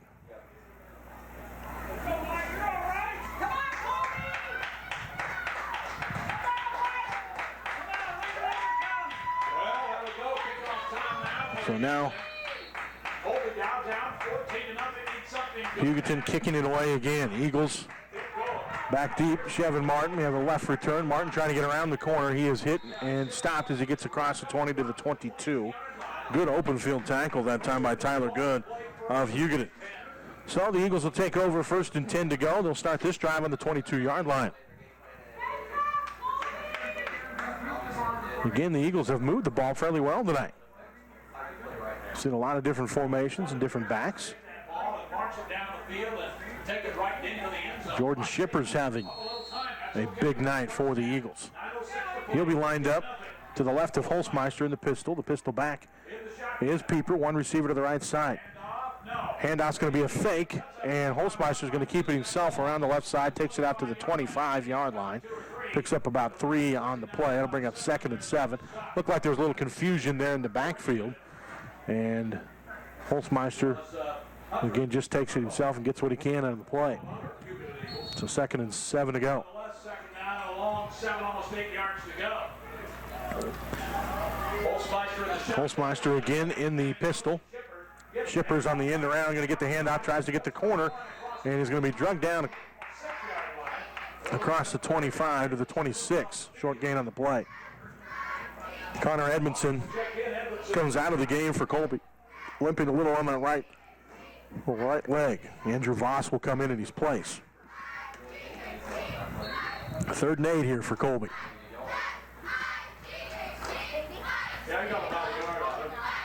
Shippers will be in the slot to the left. Armberger also split out wide to the left. 2 receivers right. Pistol formation for Holzmeister. Gets the snap. Going to keep it himself. Has a big hole right up the middle as he breaks some tackles, and he's going to be close to the 1st down on the play. It's going to depend on the spot. It looks like he's got it. Yeah, they're going to give him the 34, so that'll be enough to move the chains. And again, just a design play, spreading the defense out, and then Holzmeister with the keeper right up the middle. And good job by Quiliano Hardin. Slinger again getting the job done, blocking up front. Eagles back to the line of scrimmage. Arnberger to the left side. Shippers in the slot to the left. Snap a little high. Holzmeister gets it. Hands it off on the left side. This is Matthew Pieper. Gets around the left side. Pieper loose at the 50-yard line. The 40, the 30, the 20. They dive at his feet. He gets loose. Touchdown. Colby. Matthew Pieper takes it 65 yards and pay dirt for the Eagles. Great run by Matthew Pieper. Good blocking up front by the Eagles. And then Pieper able to keep his feet after a Hugoton Eagle diving at his ankles. Couldn't bring him down. 7:33 to go in the second quarter. And the Eagles of Colby on the board here against Hugoton. Colby going to go for two, it looks like. 65-yard run. Holzmeister in the shotgun. Martin in motion to the left side. They fake the handoff. Pieper looks, throws, and completes it to Shippers in the middle. Shippers makes the catch. The two-point conversion is good. The score is 14-9. Colby down with 7:33 to go in the second quarter. Back with more of the Eagles on radio and Colby football in just a minute.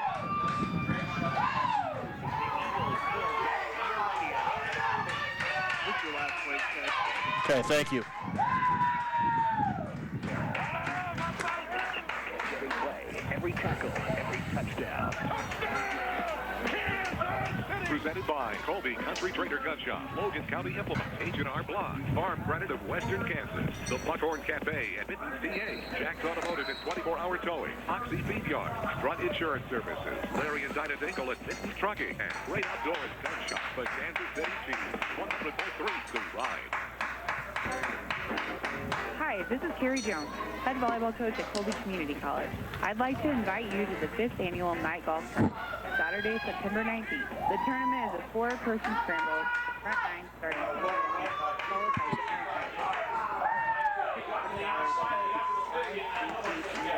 Sign up, contact myself or Chop Jones at 785-269-7768. And thank you for supporting Colby.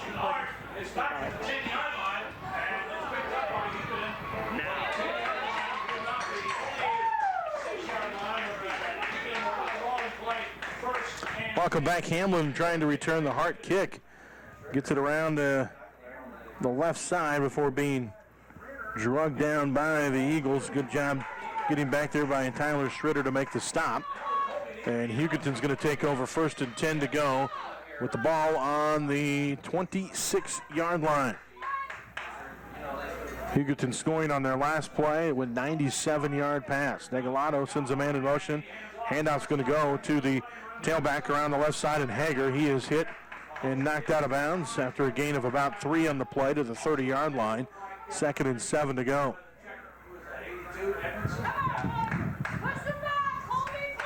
Connor Edmondson there on the stop for the Eagles. Whitfield also in on the play.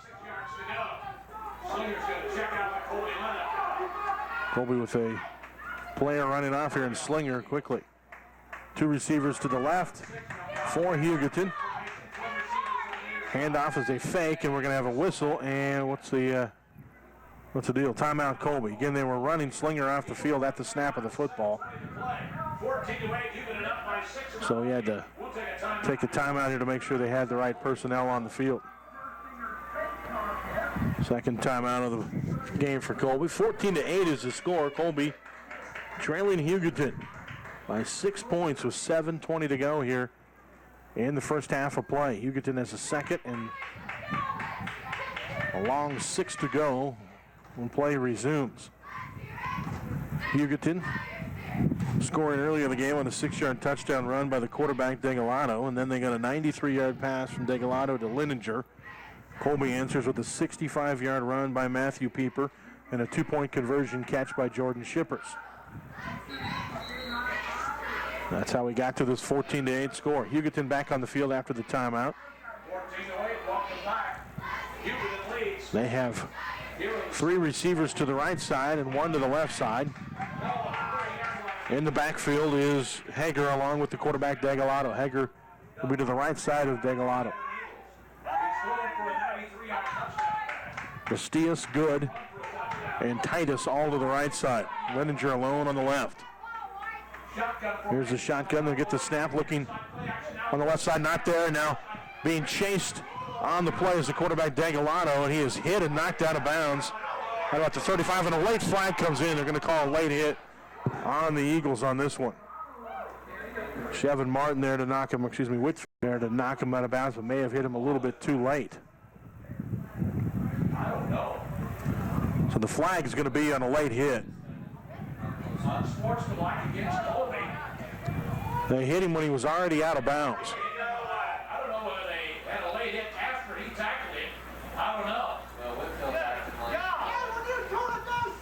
So it's going to be 15 yards penalty on that one. And it was a late hit, to be real honest with you. He's gone out and he hit him late. So 2 receivers to the right and 1 to the left now for Hugoton. Again, Wade Hager in the backfield with Degalano. In the shotgun, gets the snap. Hands it off on the inside to Hager, trying to get around to the left side, but Colby there immediately defensively to make the stop. Gugelman, Edmondson, and Arnberger and Whitfield. A host of Eagles just diving on him. 2nd down and 10 to go. No gain on the play. Again, in Colby territory, about the 49-yard line. Hugoton back to the line of scrimmage. Wide to the right side this time is Tyler Good. Slot to the right is Bastias on the right side. Delgado hit, and he's going to break some tackles, but not enough. Colby's going to hit him and stop a play. The Eagles will get the sack. Penalty flag down, and now another flag going to be thrown here. The official didn't have a flag, so he threw his hat, because he'd already thrown the 1 flag. So we'll see what the 2 fouls are on the play here. I think the initial one's a hold on Hugoton. What the second flag is could be about a lot of things.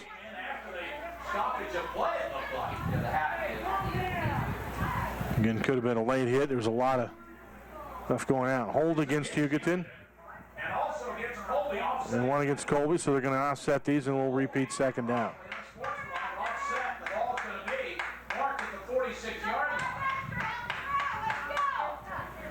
So Hugoton's going to they're going to put it back at the 49-yard line. That's where Hugoton had it. Eagles had stopped them and got a sack for a loss on the play. But again, that penalty hurts the Eagles. Now they're discussing things here. The officiating crew going to all get together and huddle up here. I'm trying to determine where this is spotted. The ball should be at the 49-yard line. If it was offsetting penalty. Right. Which it was. And now Coach Gardner kind of wanting an explanation here. Seem to be somewhat confused on what they want to do here. Now the ball's going to be at the 49-yard line. So here we go. Again, offsetting penalties. They made sure they got it right. That's fine. Took a little time, but they got it right. 2nd and 9 to go. 3 receivers to the right side, 1 to the left side for Hugoton. Degalano alone in the backfield here. In the shotgun. Gets the snap, looking to his right side. Thrown and tipped into the air and incomplete. Tate Carney had a shot at a pick there. In fact, it hit him in the helmet. It was tipped initially by the Eagles, and I think getting a hand on it to begin with that time was Brooks Curry, and then went off of him and then hit Tate Carney in the head. He couldn't quite pull it in. He didn't see it until it hit him. Well, 3rd down to go for Colby. Pass was intended to the back that time in Wade Hager. So Hugoton will break. Hager's going to be split out to the left side, stacked up to the right side. Colby playing well off the ball here. And look to the left to the running back, and Hager, who is hit initially after making the reception, is able to break 3 and get the first down yardage. Arnberger and Eliason on the stop for Colby, but again, it's a gain of about 12 and a first down for the Hugoton Eagles. Ball spotted at the 36-yard line of Colby. Leninger left, 3 receivers to the right, and Salas good and Bastillos. Hager in the backfield with Valentino, who's in trouble, scrambles, looks, and throws, and there should have been a hold on that play, and then there should have been a pick down the field. And a late flag comes in. The Colby player had inside position on that one deep. It could be offensive pass interference, but there should have been a hold as the Eagles had gotten looser on the left side of the line of scrimmage, and it was, I believe, Austin Hart that had gotten through there, and they had a hold of him, the back of his jersey. And they did not get the hold call there, which he would have had a sack. Colby coach is waiting for what's going to happen. And the Colby coaches are going to be furious if they call this pass interference. Penalty, it looks like it's going to be against Hugoton.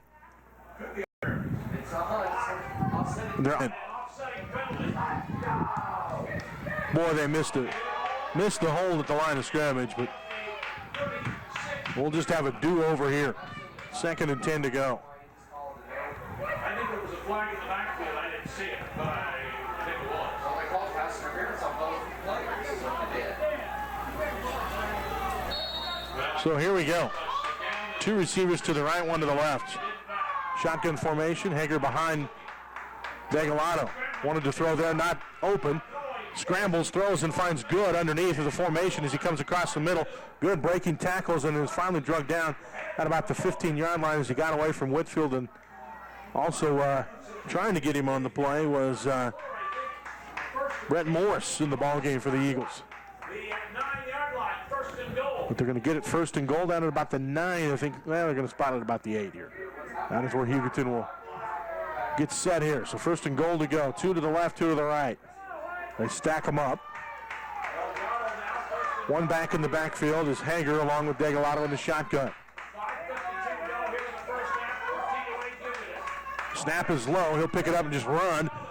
Looking for a hole with Colby all over. There's a penalty flag down. Austin Hart made the stop for the Eagles, but a flag down, and this is going to be a hold against Hugoton. So it's holding against Hugoton. That's going to cost him 10 yards, which is a break for Colby. It'll be 1st and goal to go from the spot of the foul, which is about the 5-yard line here.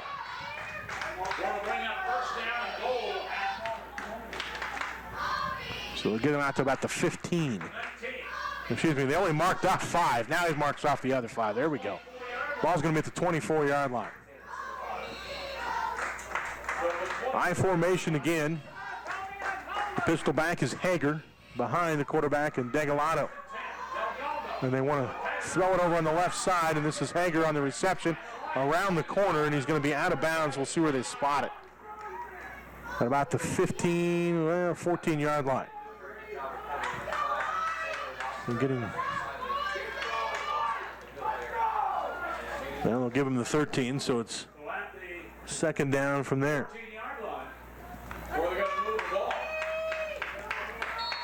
3 receivers bunched to the left, 2 receivers split to the right. Alone in the backfield is Degalado. Gets a snap, throws, and it is caught right over the middle that time on a little slant pass brought in by the running back and Hager, who was in the slot to the right. He was hit immediately and stopped by Brady Holzmeister, who's a little shaken up. Holzmeister coming out here.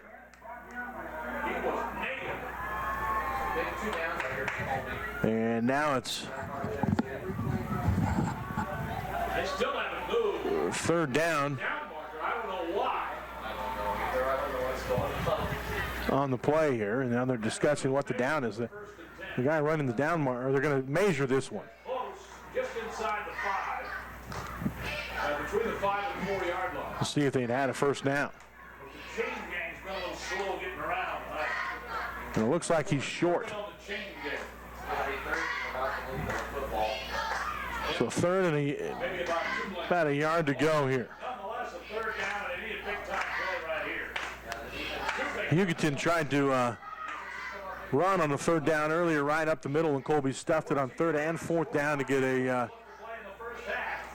turnover on downs. We'd like to do the same here. For Hugoton, a 65-yard run for Colby keeper.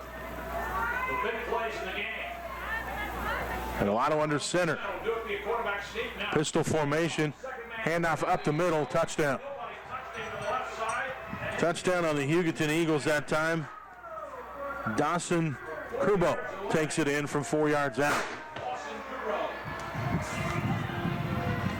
So the 4-yard touchdown run for Hugoton's Dawson Kurbo. Now they'll get set for the extra point opportunity.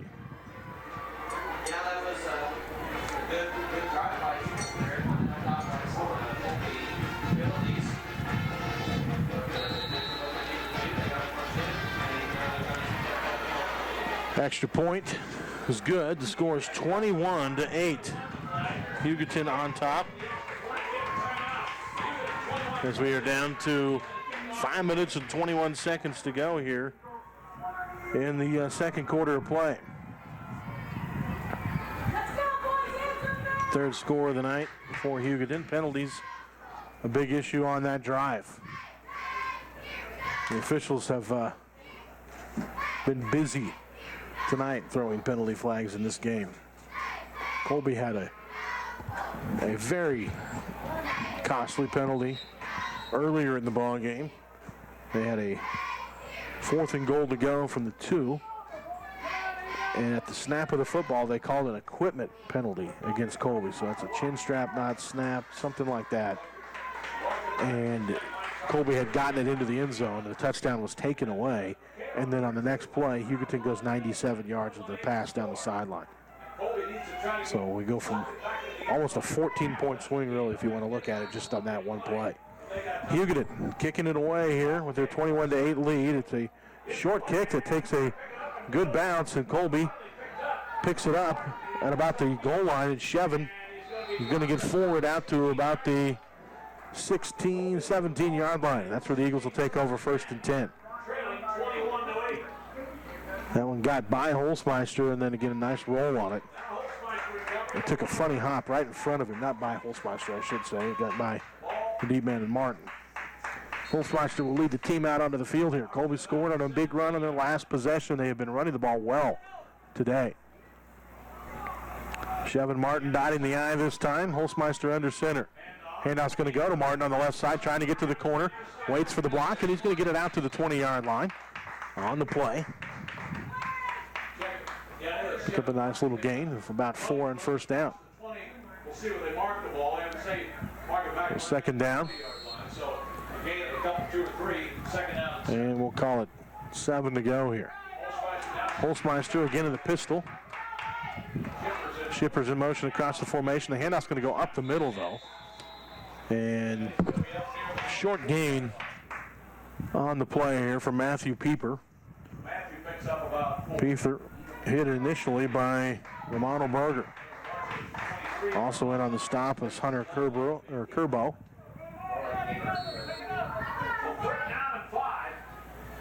So 3rd down here for the Eagles, about 6 yards to go. Armberger split left side. One receiver to the right side. Shippers in the slot across the formation, now in motion. They'll fake the handoff and a little dump pass right over the middle. The catch is made by Colby, but not much on the gain here as they'll get back to the 25-yard line. And that was Connor Edmondson on the reception. The little middle screen set up by Colby that time, but again, not enough for the 1st down. 4th down now for Colby and 3 to go, deep in their own territory, so they will punt it away as Dante Whitfield will stand right at the 10-yard line to punt it away. And back deep is Manuel Mendez for Hugoton. Kick is on the way, end over end kick that's going to take a huge bounce, and Mendez is going to pick this up at the 35-yard line. Reverses field on the left side. He's got room and blockers. He's going to go. Manuel Mendez is going to take that one into the end zone as he picks that ball up at the 37-yard line. No flags anywhere, I don't believe. Just over 60 yards on the return.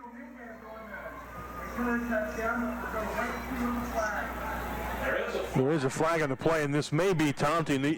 The back following that time, and Peyton Cornelson was putting on a little show behind the play. We'll see what this is all about. The touchdown is going to go. But it looks like it's going to be against Colby. Unsportsmanlike against Colby. And unsportsmanlike against the Eagles. I think you could have called that one on Hugoton pretty easy with the way Cornelson was acting on the backside of that. So, a 60-yard punt return for Hugoton. So Hugoton with the return here, now leading 27-8 with 3:19 to go. And a 60-yard punt return changes things in a hurry. Yeah, it's almost a kind of a demoralizing play. And waiting on the extra point here.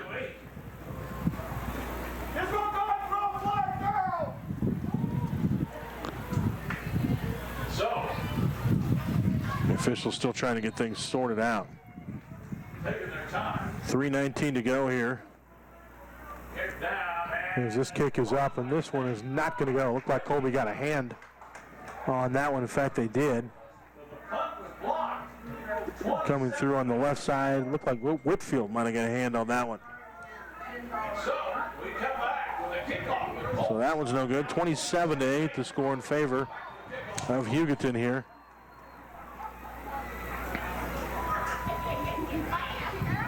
As we are down to 3:19 to go in the first half.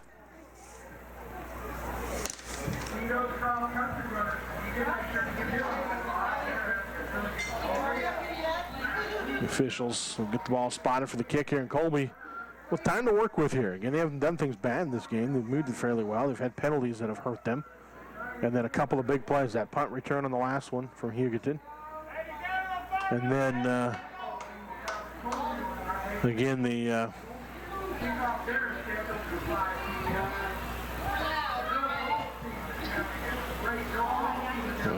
marking this penalty after the unsportsmanlike is on the kickoff. So Hugoton's going to be kicking from the 45-yard line of Colby after that unsportsmanlike penalty.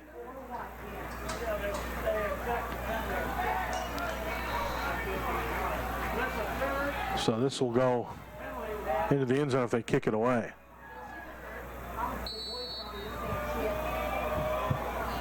And it is a high end over end kick deep into the end zone, and they just let it go. And of course in high school anyway, if you catch it in the end zone, you cannot return it.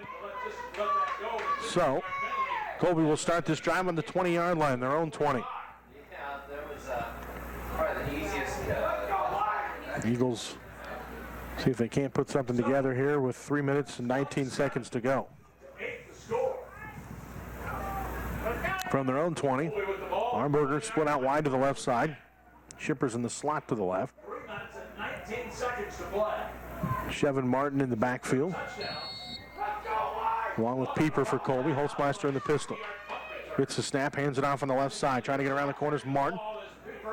Pieper, and he's going to be knocked out of bounds at about the 22-yard line. Short gain on the play. 2nd and 8 to go. The Eagles have done a pretty good job really up front on that offensive line today. They've opened up some holes right up the middle especially, where they've had success. Hugoton with 2 receivers to the right, Shippers wide to the left side. Holzmeister looking that way, throws down the field, and it's incomplete. Thrown behind and just over the head of Jordan Shippers. Incomplete. It'll bring up 2nd down and 3rd down and about 8 to go for Colby. Play was open, the pass just a little bit off the mark, but not by much. And they're seeing a mismatch with Shippers' size on the outside against the defender from Hugoton. And Hamlin. Holzmeister fires over the middle of the field this time, has a man, it's caught! It's caught at the 42-yard line. A big play for the Eagles. A 1st down as Chevin Martin brings it in, and a nice pass there by Brady Holzmeister. They're spotted at the 46, 1st and 10 to go for Colby. The Eagles quickly up to the line of scrimmage to get set.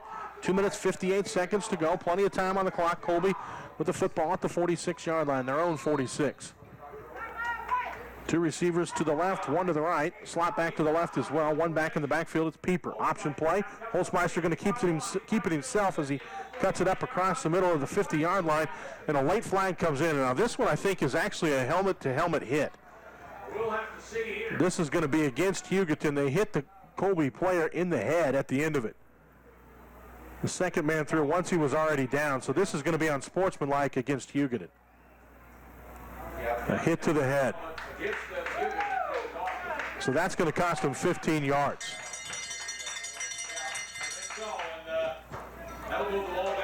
Good call on the play. And that is from the end of the run on those. So you're going to get the 5-yard gain plus the 15-yard penalty. So a 20-yard gain basically for Colby there deep in Hugoton territory at the 34-yard line. 2 receivers to the left for Colby. Holzmeister in the pistol. Gets the snap. Looks over the middle, has a man open who makes the catch. First down yardage. Connor Edmondson pulling it in for the Colby Eagles. Great catch by Edmondson and a great route run that time as he was wide open over the middle. We're going to spot this one down at the 16-yard line. 1st and 10 to go for the Eagles from there. Holzmeister having success throwing over the middle of the field, but he has had lots of protection as well. Time to throw. Handoff's going to go up the middle. Pieper on the carry this time for the Eagles, and Matthew going to pick up a short yardage on the play, couple. It'll bring up 2nd down for the Eagles. 5 yards on the play. Colby back to the line of scrimmage again, I formation. Holzmeister will be under center. Gets the snap, hands it off. Chevin Martin on the carry this time, and nowhere to run for Martin. He's going to lose maybe 2 yards on the play. He's stuffed at the line of scrimmage. Clock down to 1:51 to go in the half now. Again, Colby trailing 27-8, but threatening again here. Eagles with 1 receiver to the left side, 2 to the right. Holzmeister looks left side, trying to get Shippers in the corner that time, but it was overthrown out of bounds, incomplete. 3rd down to go. Shippers has got about a foot on Michael Hamlin, the sophomore for Hugoton that's trying to defend him. Hamlin at about 5'8". Colby gets set again here. 4th and goal. Eagles get the snap. Holzmeister throws over the middle, has a man off his fingertips, incomplete in the end zone, wide open. Oh, tough one there with Connor Edmondson, couldn't pull it in. Oh, he knew he had it too, he just looked away. Right off his fingertips, right in the front of the end zone. He made a tremendous play earlier in this drive, made a nice catch on really a similar pattern, and that time he was open again, but couldn't quite pull it in. Scott City leading Goodland 28-0 at the half. Hugoton, the 1:30 to go. 2 receivers to each side of the field. Degalano in the shotgun. Gets the snap, quarterback keeper. Hit in the backfield. He gets loose though. He gets around the left side. Has a nice play here as he's shy of the 30-yard line. Going to be close to 1st down yardage. He's got it. So 1st and 10 to go for Hugoton. Eagles will send 3 receivers to the right side. Hugoton Eagles will. 2 receivers to the left, alone in the backfield. Delgado. Delgado looking to the right. Throws good with the catch, and he is cleaned up by Whitfield. Dante drills him after he makes the reception in the middle of the field. 1st and 10 to go, though, as it's another 11-yard gain for Hugoton. 1:13 to go on the clock. 3 receivers right. And we have a penalty flag at the snap, and Hugoton was not set. They were not set when the ball was snapped. As they're trying to hurry up here, and that's going to cost them 5 yards. We'll mark them at the 30-yard line. So it's 1st down and 15 from there. 3 receivers right, 2 to the left. Salado in the shotgun gets a snap, looking to his right side, rolling to his right, being pressured now, running around to his left side. Throwing deep down the field, knocked away by Holzmeister, but then caught by Hugoton, or was it? It was. Boy, it was knocked away by Holzmeister, but it's still up in the air, and a diving catch by Good to pull it in. Ends up being a big play down to the Colby 42-yard lines where they're going to spot that one. 51.6 seconds to go here in the opening half of play. 27-8 the score. Colby trailing Hugoton. Again, Scott City on top of Goodland, 28-0 at the half. Kingman leading Larned 8-0. That one is at the half tonight as well. This game's been a little deceiving with its score here. Colby had a touchdown called back on an equipment violation that resulted in the next play being a huge touchdown for Hugoton. They also got a punt return for a touchdown. The Eagles have been in the red zone a couple of times tonight and came away with nothing on those trips. Hugoton will get set to go here, 1st and 10 from the 42.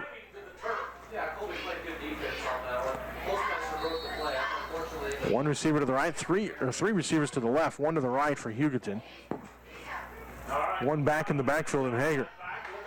Lotto gets the snap, looking to his left side, fires deep down the field, showing some great arm strength, but really just kind of lobbing it up there in between Bustillos and Good to get into that. Colby did a pretty good job defending it. So 2nd down for Hugoton and 10 to go from the 42. That play took about 7 seconds off the clock. 2 right, 2 to the left again. Same formation. This time they're going to fire one short over the middle. It's caught.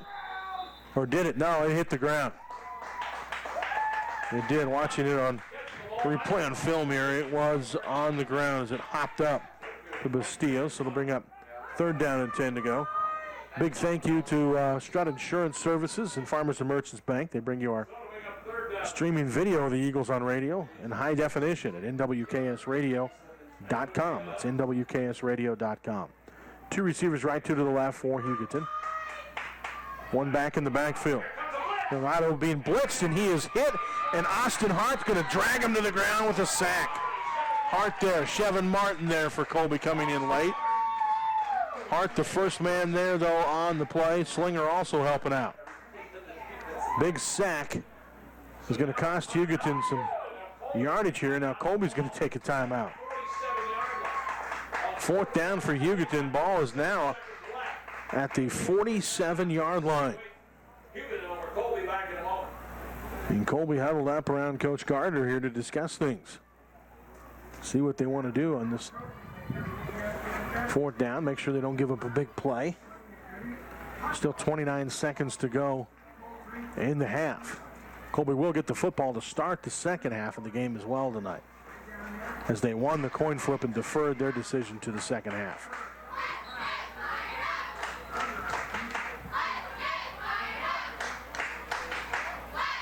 The Eagles will come out onto the field, and again, they're going to get real deep with their secondary right now. Try to keep Hugoton from picking up the 1st down here as they got the ball on 4th and about 15 to go, and they're going to go for it. Send a man in motion across the formation. They'll fake the handoff there. They run a reverse, and Colby stops it deep, and another loss on the play. Pieper gets him stopped at the 43-yard line on the Colby side of the Hugoton side of the field. That was another loss of about 7 yards as they tried to run the reverse. Well defended by Pieper and the Eagles, and Colby has the football, decent field position, and 25 seconds to work with here. So they'll have to hustle, but maybe a chance to get something done before the half. Holzmeister will be in the shotgun formation, 2 receivers to each side of the field. Brady gets the snap. Has time, fires deep down the left side, looking for Shippers. Overthrown, incomplete, out of bounds. Colby wanting a flag on that one. It's not really a catchable ball as it landed about 6 yards out of bounds. So there's 2nd and 10 to go, though. Still 19 seconds on the clock. We'll get it spotted to play.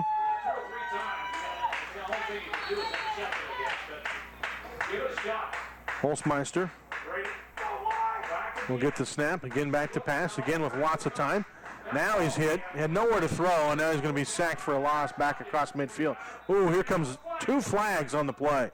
2 flags are down. 2 flags come in. One came in very late. The clock is at 9 seconds. A little bit of laundry on the field tonight, quite a bit to me. One of them came after the play. One of them came during the play. With 9 seconds left in the half. The first one looked like it could have been a hold situation. The second one, I'm not sure what that flag is.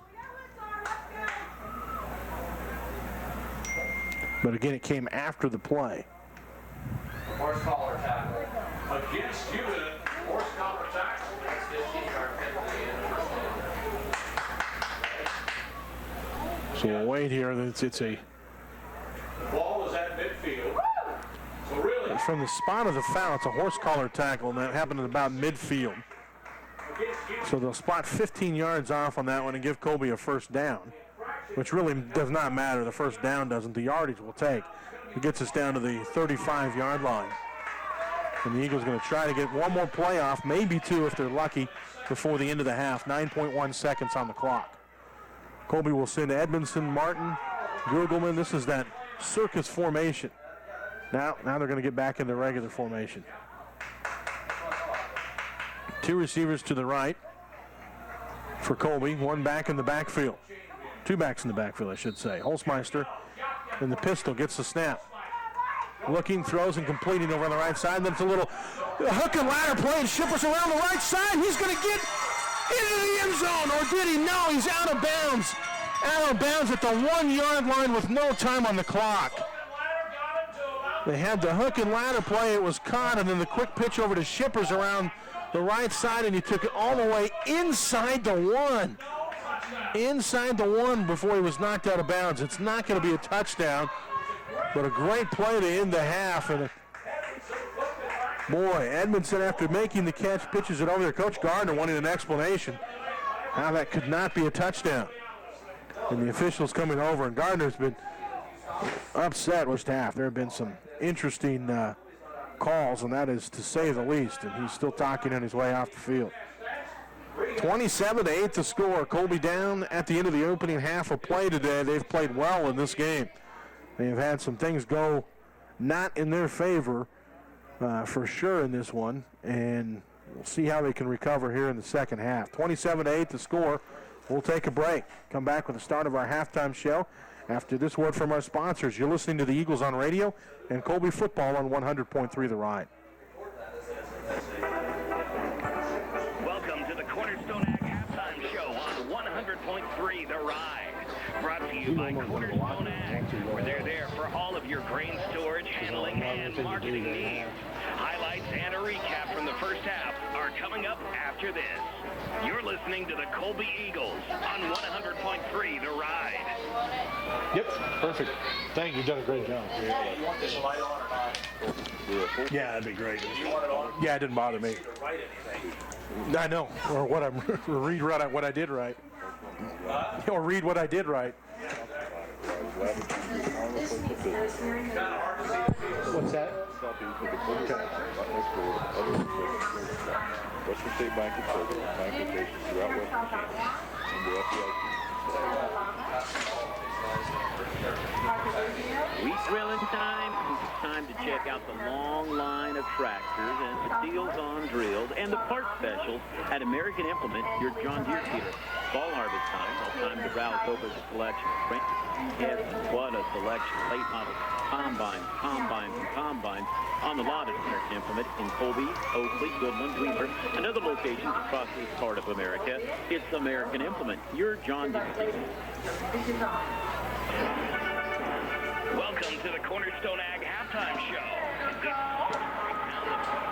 And bring you the highlights. Here's Chad Jones and Thomas Whelan. Welcome back. You're listening to the Cornerstone Ag Halftime Show and the Eagles on radio here on 100.3 The Ride. At the half, it's 27-8 in favor of Hugoton in an interesting first half of play here tonight. I think Colby has done some things very well in this first half of the game, and the score is not indicative at all of the game in this first half. Hugoton with some big plays, and that's made kind of the difference here. And Colby with a couple of chances in the red zone where they came out empty-handed, and really a third one. You could count that last one as they got down to the one, but really just the clock running out on that drive. As we look at things here, let's run down the score. Here's a surprising score yet. Ulysses leading Holcomb 20-12. The end of the first half. Holcomb, the number one team in the state in 4A Division II football, and they are getting beat by a very good Ulysses team too.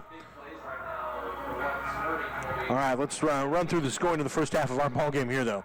One score in the first quarter of play tonight, and that came from Hugoton in the opening quarter with 6:13 left when their quarterback, Valentino Delgado, takes it in from 6 yards out.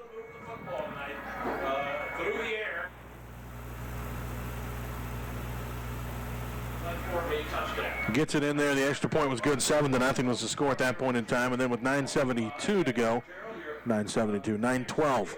Let's call that. 9:12 to go in the second quarter. Hugoton, after Colby gets it down to the 2-yard line, the Eagles have a 4th down and goal to go from the 2. They run a little quarterback keeper to the left side and get it into the end zone, but they call it back on an equipment violation. An equipment violation. And so Hugoton takes over on downs after the penalty. They got the ball on the 7-yard line. One play goes 93 yards. Delgado to Lindenberger. Lindinger, I should say. And the extra point good there. 14-0 to score at that point in time. Colby answers back, though, with 7 minutes and 53 seconds to go in the second quarter. The Eagles get a 65-yard touchdown run by Matthew Pieper around the left side. Score 14-8 as Colby got the 2-point conversion. They ran a little screen pass to Jordan Shippers. Or I should say just a pass to Jordan Shippers, who made the catch for the 2-point conversion. So 14-8 to score. And then with 5:21 to go, Hugoton, after stopping Colby, able to get one down the field. They finish it off with a 4-yard touchdown run by Austin Kerbo.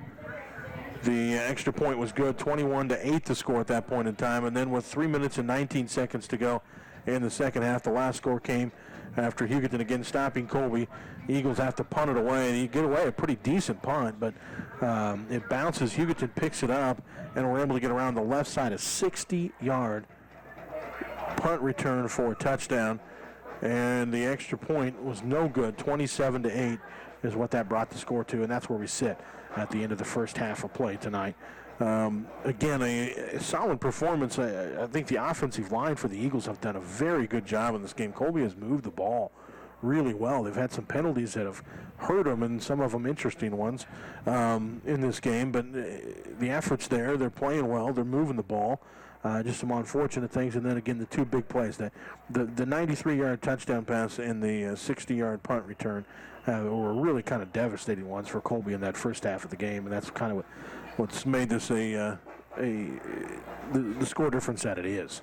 Outside of that, it's been back and forth, and again, Colby's had opportunities. They had it down, that play at the goal line, and the penalty, the equipment penalty, costing them a touchdown there, which really turned into a 14-point swing as Hugoton scoring on the next play after Colby had gotten in but had it called back. So a frustrating one on that one for the Eagles, but outside of that, I think they've played hard in this game.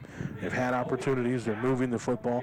Defensively have not done bad. They've given up a couple of big plays. You know, the 93-yard touchdown pass, it was a pump fake in there and a very good one by Delgado that Tate Carney bit on and then tried to recover, and when he did, he slipped, and that allowed the big receiver there in Lindinger to get behind him, and Lindinger makes the catch and was able to take it in, and that was a huge play for them there. But outside of that, they've done a pretty good job against this passing team. We kind of wondered how that would match up here, as we haven't played a team that's thrown the ball as much as Hugoton does, as many as 30 times a game, but we've done a pretty good job against it in the first half of this game so far. 27-8 is the score at the end of the first half. You're listening to the Cornerstone Ag Halftime Show and the Eagles on radio here on 100.3 The Ride. We'll be back with more in just a minute.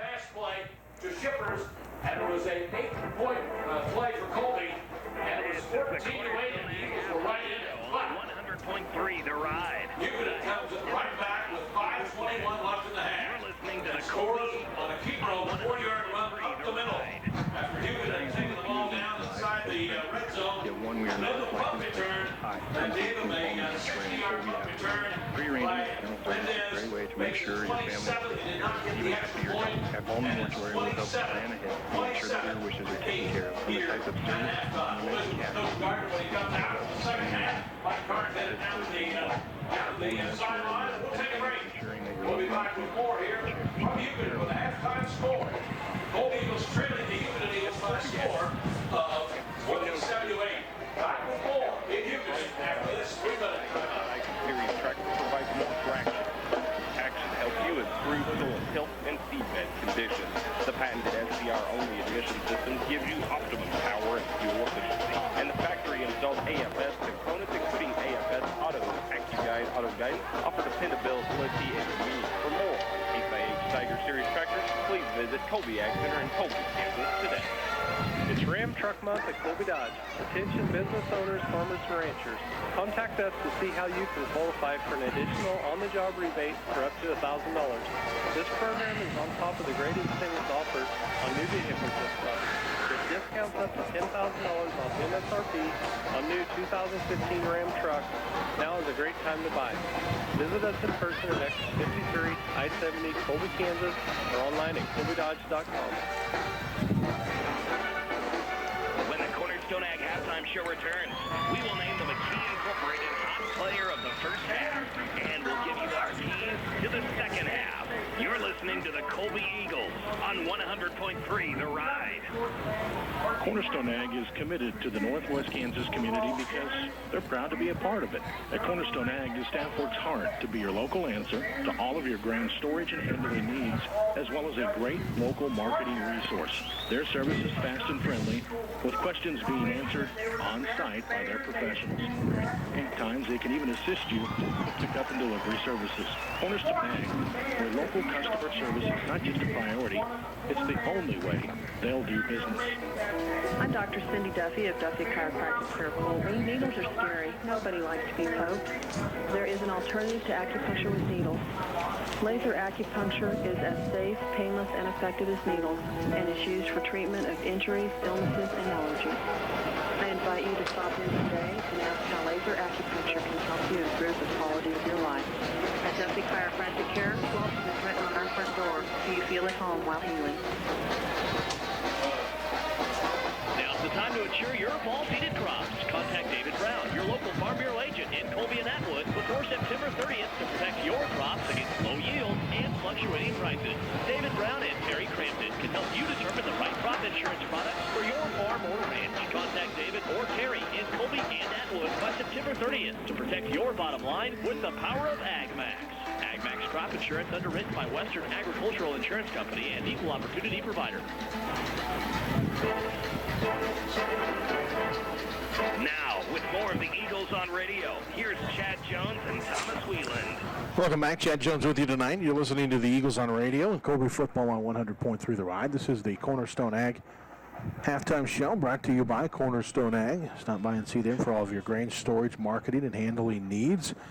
They will get you taken care of with great professionals at Cornerstone Ag. 27-8 is our halftime score in favor of the Hugoton Eagles over Colby tonight. Again, not a bad first half of football played by Colby, but struggling a little bit here trying to get some points on the board. They've had opportunities in the red zone tonight and just haven't been able to finish them, whether it was penalties really for the most part or just coming up a little short on fourth down plays. But I'm telling you, a much improved football team we're seeing here tonight. If you look back from week 2 to week 3 coming into this game tonight, they have looked a lot better. They've moved the ball well.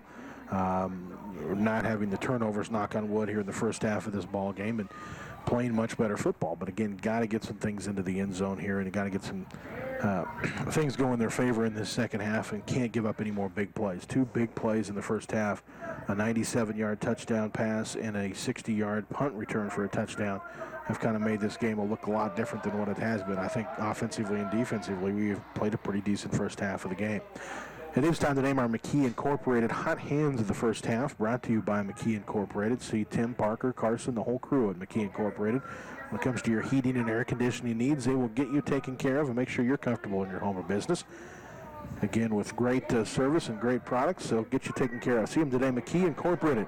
They bring you our hot hand of the first half tonight for Colby. And I'm going to give it to Jordan Shippers, the freshman, with a great first half of play here tonight for Colby. Had a nice play on that little hook and ladder play at the end of the half that nearly got into the end zone. He got the two-point conversion. He's had a couple of nice catches and a good run to the left side. The freshman playing well in the first half of this ball game. I'm going to give him our McKee Incorporated hot hand of the first half, and a big nod to Brady Holzmeister as well. Has thrown the ball pretty decent tonight, ran the offense well, and has had a couple of nice stops on the defensive end of the field, as has Dante Whitfield in this game. A couple of big hits for Dante in the first half. 27-8 is the score. Colby trailing Hugoton again at the half. We'll take another break, come back. We got the more of the Cornerstone Ag halftime show and the Eagles on radio coming up in just a bit. You're listening to Colby Football on 100.3 The Ride.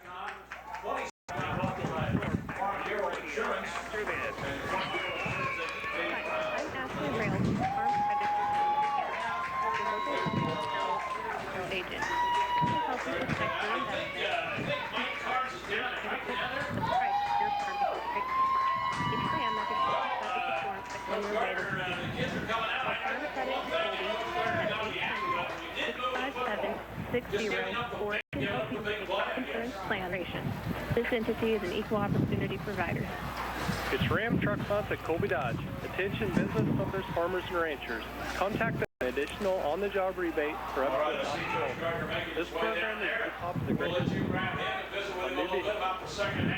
discounts up to $10,000 on new 2000 Ram trucks. Now is a great time to buy. Visit us in person at exit 53, I-70, Colby, Kansas, online at colbydodge.com. With High Plains Co-op, it's great to know that the more things change, the more things stay the same. High Plains Co-op locations in Hoxie, Dresden, Grainfield, Gem, Alford, Park, Selden, and in Levant. They're here to give you the service you deserve. It's available for your grain, fuel, and feed needs. Check out their website at highplainscoop.com. Don't forget. Hey, market. Thank you. You is High Plains Co-op. Find the perfect home with Homeland Realty and auction. Growing up, you didn't care if your home was small or perfect. The important thing about home is the big deals. And during a thunder. As we have a 93-yard pass fly, a 65-yard punt run for Peter. The punt return 60 for him. And 3 big plays. You want to buy a home. Big things in the game. The other 2 running plays, 4 yards out to Donovan keeper up for the Hugoton Eagles. We'll take a timeout. We'll be back for the second half. After this timeout, we'll score at halftime. Hugoton with the score 27-8. This is my last break. 100.3 The Ride, brought to you by Cornerstone Ag in Colby, where they serve the area's grain storage, marketing, and handling needs. Now, with the call of the second half, here's Chad Jones and Thomas Whelan. Welcome back. You're listening to the Eagles on radio. Colby Football on 100.3 The Ride. 27-8 is the score at the end of the first half of play tonight. It's a two-team field and gets set second half of tonight's game. Again, let's run through some of the other scores that we have in at this time. Tonight, last score updates we had. Kingman over Larned 8-6 at the half. Scott City leading Goodland 28-0 at half. Ulysses over Holcomb 20-12 at half tonight as well. Those are the scores that we have in up to this point in time.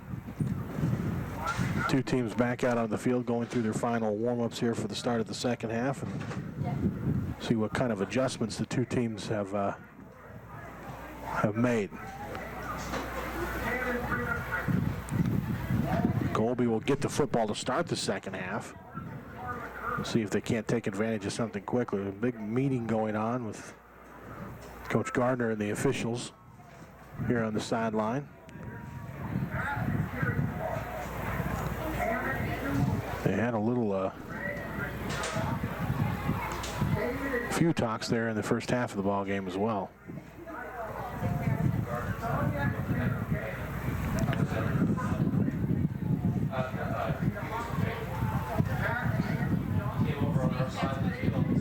They're trying to get the chain gangs sorted out here.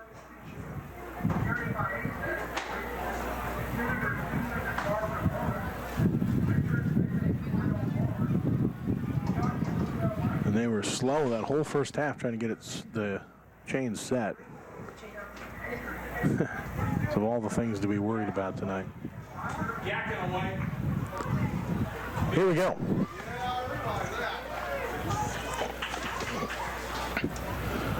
Hugoton again will be kicking away.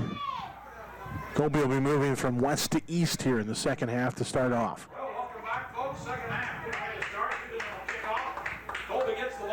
The Eagles will get back deep here with Chevin Martin. Zach Hart also back there. Yeah, they sure did, and I think, well, at least I hope Colby's going to continue to try and do that in the second half. Here comes the Hugoton kick. Waiting on the officials. They'll blow it ready for play. And it's just a little short pooch kick caught by the up man for Colby at the 30-yard line and returned out to about the 34-yard line. And on the return that time for the Eagles was Tyler Schroeder. Made a good job of fielding that ball cleanly and picking up a couple of yards. So Colby will start. First down and 10 to go. This drive will start at the 32-yard line. Eagles will break the huddle here. I formation, two receivers to the left. Slot back in motion across the formation. That's where the handoff's going to go. Trying to get to the corner here. And picking up a nice yardage. Close to a first down gain of the play. Gain of about 8. And again, Jordan Shippers on the end around. Started in that slot position and got the carry across the formation. And picks up, well, they didn't get a great spot. Going to get about 6 yards with the spot. Second down and 4 to go. Holzmeister again in the pistol. One back to his right, one behind him. Pieper right up the middle. And he's going to get about 3 on the play. He'll be about a yard short. 3rd and 1 to go. Boy, he cut that to the left. Looked like he might have had a hole to the right. But a decent blocking again up front by the big guys for the Eagles and Slinger, Cugliano, Hart, Rubelman, and Jay. 3rd down and a yard to go. Holzmeister gets the snap, fakes the handoff, going to keep it himself around the right side, and he's going to run. Holzmeister breaking tackles inside Hugoton territory down to the 42-yard line. Austin Hart did a great job of pulling that time to get around the right side. The guard leading the way for Holzmeister makes a couple of nice blocks, and Holzmeister with a great game in the play. 1st and 10 to go. Colby with the football now in Hugoton territory. We're going to spot it at the 42-yard line. The Eagles will get set again. Armberger to the left side. Shippers in the slot to the left. 2 backs in the backfield. Holzmeister in the pistol gets the snap. Hands off to Pieper up the middle. He's loose on the right side. He's going to be drugged down inside the 30 and down to the 28-yard line. That's a gain of about 14 and another first down for the Eagles. And the Eagles of Colby have, I thought, did a good job and controlled the line of scrimmage in the first half of the ball game. And they are coming out dominating the line of scrimmage here in the second half. Early on. Holzmeister under center gets time, gets the snap, handoff second back through Shippers from right to left. Inside the 30 and down to about the 26-yard line. A gain of about 2 on the play. 2nd down and 8 to go. Just an ISO play that time for the Eagles. Holzmeister again under center. 2 backs behind him. Gets the snap. Handoff. Whitfield on the carry this time. Dante is going to get inside the 25. Barely. But a nice gain of a couple again on the time for Whitfield. And about, we'll call it 6 to go for Colby. And they are just picking at the defensive middle of this defense for Hugoton. Reyes, Hickey, Berger, and Luna on the defensive line. 3rd down, penalty flags fly here at the Hugoton may have been in there early. It looked like Alfredo Luna had gone across the line of the scrimmage before the snap of the ball. Whether he was drawn off or not is the question, and he was not drawn off. He was offsides. So a 5-yard penalty, and that is close to a first down for Colby.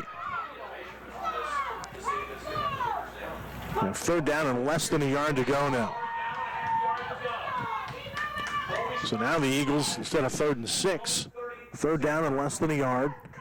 He'll get the play from the sideline here, deep in Hugoton territory. Ball is now inside the 20, down to the 19-yard line. Holzmeister gets the snap. Option play right side. He'll pitch it to Pieper, hit in the backfield and brought down for a loss on the play. Well defended by Hugoton that time. Pedro Ordonez, the first man there. He's had a couple of stops for losses in this game. And he is their leading tackler on the season. Give him a 3-yard loss on the play. So Colby again will get the play from the sideline. Big 4th down play for the Colby Eagles here. They'd love to punch one in here on this opening drive of the half. Holzmeister will get the snap. Fakes the handoff. Keeps himself on the right side. Blockers in front of him. Cuts it back to the left. Got the first down and just knocked out of bounds. Good job by Brady Holzmeister, but a great job again by Austin Hart. And the rest of the offensive line pulling out in front of him as well as Edmondson and the other receivers blocking for him.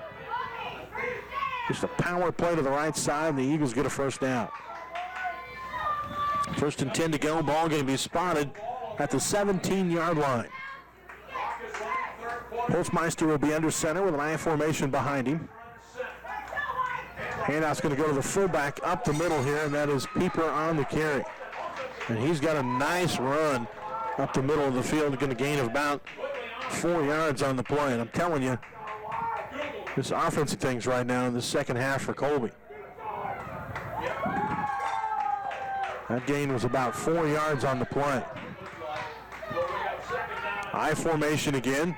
Shipper's dotting the I. He'll get the handoff right side, cuts it back to the left, avoids the first defender, and then drug down on the play. We have a whistle here as the ball had come flying out of there, but he was spotted down by contact. Shipper's going to get maybe a yard on the play. So this will bring up 3rd down now, and give him a couple on it. 3rd down, 3 to go for the Eagles. Again, the I formation.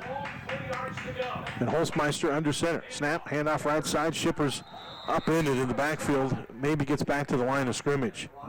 Blitz was on that time, and a good job by the middle linebacker, the inside linebacker, and Peyton Cornelson, flying through and making the stop for no gain. So 4th down for the Eagles again, and 3 to go. Ball at the 11-yard line. They need to get it down to about the 8. Holzmeister in the pistol. 2 backs in the backfield with him. Hands it off on the right side. Good blocking. Getting around the corner and close to 1st down yardage. I don't know if he got it, but a decent run on the play. We'll see where they spot the football. Pieper on the carry. He's going to be short of what he needed for the 1st down. But a good drive by the Eagles of Colby. They get it deep into Hugoton territory. In fact, Hugoton's going to start this drive on their own 9-yard line. Colby was about a yard short what they needed for the 1st down there. But a great drive again for the Eagles. They put together a nice 60-yard drive there on that one. So hopefully they can get a stop here, get the football back quickly, and keep that offensive momentum going. Hugoton will get the snap under center this time. Handoff Hager. That's a nice gain on 1st down as he picks up about 4 on the Pullberger in on the stop for Colby. Also in there was Connor Edmondson. Matt Edmondson was the first man there. 2nd and 7 to go here for Hugoton. Ball up to the 10-yard line, or to the 12-yard line.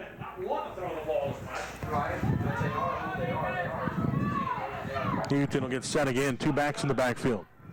This time the handoff goes to the fullback. Colby all over it. Penalty flag flying in on the play. And the ball came loose, and Colby has it. Colby has it. The ball came loose, and the Eagles recover it. And that is what Colby needed here.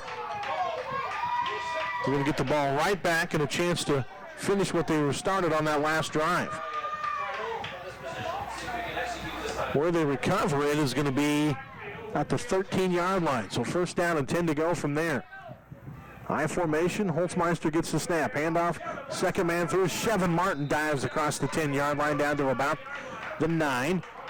Nice gain of about 5 on 1st down. And Martin hit the hole very quickly that time, right behind Brady Slinger, the left guard.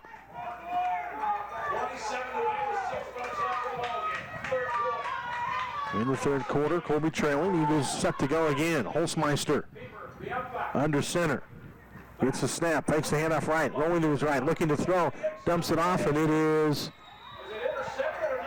intercepted by Hugoton. I think, no. It was caught by Colby. Caught by Colby. They pulled in by Whitfield at the end of that one. Looked like it might have been picked for a second, but Colby was able to come away with it.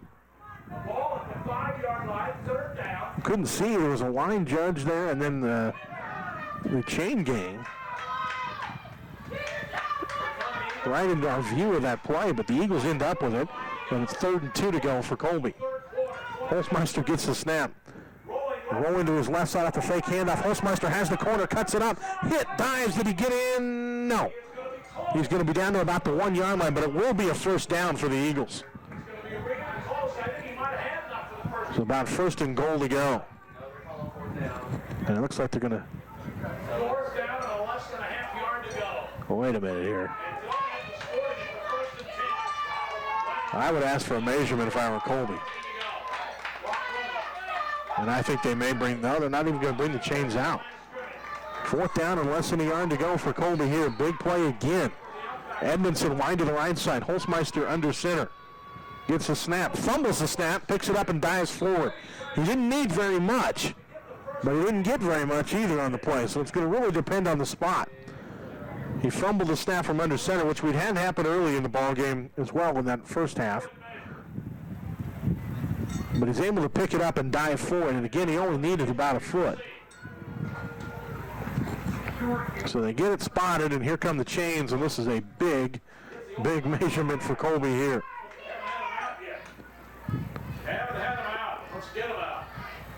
So the chains coming out here. They'll get set.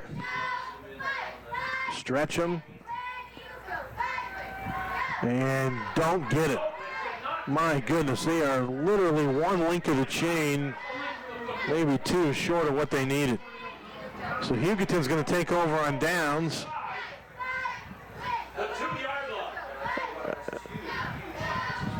And they're going to start this drive at the 4.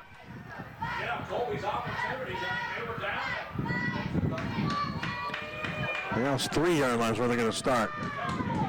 So the defense is going to have to come in and get it done again. And we're going to get a penalty flag right away. Lots of movement up front. This may have been against Colby. Although sometimes when you see that many players jump, although it's against Colby, 5 yards. Armberger saying that there's movement. A lot of times when you see that many players jump, there's some kind of movement up front on the line of scrimmage that causes it, but not the case on this one. So a 5 yard penalty makes it 1st and 5 to go for Hugoton. Ball on the now the 8 yard line. Long snap count. Quarterback keeper, left side. Colby on it right away. Not much on the game. Ethan J, Slinger, Hart. All in there on the stop. Negalato with a short gain. He might have gained about a half yard, not much more. Not sure why he went for the quarterback sneak, but it might have been sending the ball. 27-8, 4:35, the clock running. So Negalato will get the play from the sideline. They'll head back up to the line of scrimmage. Back to the backfield. Delgado, quarterback, back, wants to throw. This time wants to throw, going to his right, and is going to be hit and knocked out of bounds. But again, he's going to pick up about 10 yards on the play. Chevin Martin in on the stop. Dante Whitfield, the first man there for the Eagles. And Negalato a little slow getting up after that play. First 10 down and 10 to go for Hugoton. Ball spotted at the 16-yard line. Their own 16-yard line. Colby has some opportunities in the red zone tonight that they have not been able to finish for one reason or another.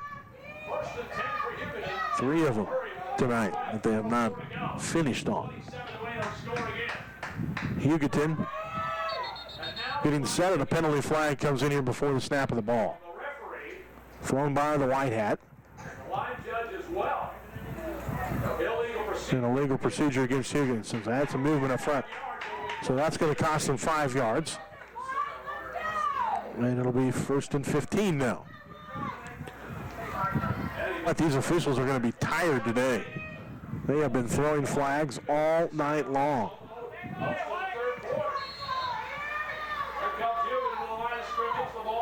So Hugoton will get set down 1st and 15. The handoff's going to go up the middle, and about a 3-4 yard gain on the play for Wade Hager.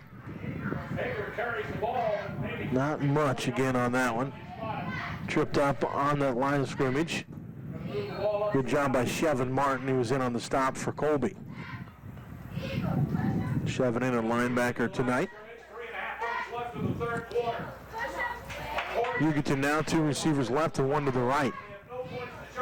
Shotgun formation, man in motion, the jet sweep across the formation. Colby defends it well and brought down as the steals after a short gain on the play. Arnberger, the first man there for Colby. Gugelman also in on the stop. Tell you what, Arnberger, Gugelman have been playing well defensively tonight. 3rd down, 10 to go for Hugoton. Big play here for Colby. Love to make the stop on this one. 1 receiver to the left, 3 to the right for Hugoton. Degalado in the shotgun gets the snap, looking to his left, now to his right, fires. It is caught. They had a little screen set up there, and it was caught by Zach Lininger. And he's knocked out of bounds, and he is going to be short of the 1st down. So the punting unit coming on the field. So the defense does their job and holds again on this possession. See if the offense, who's been moving it well tonight, can punch one in.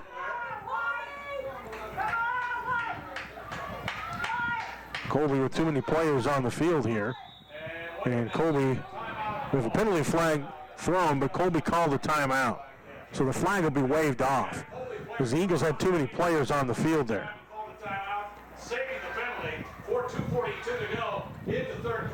We'll take the break with them. Back in 60 seconds with more of the Eagles on radio on 100.3 The Ride.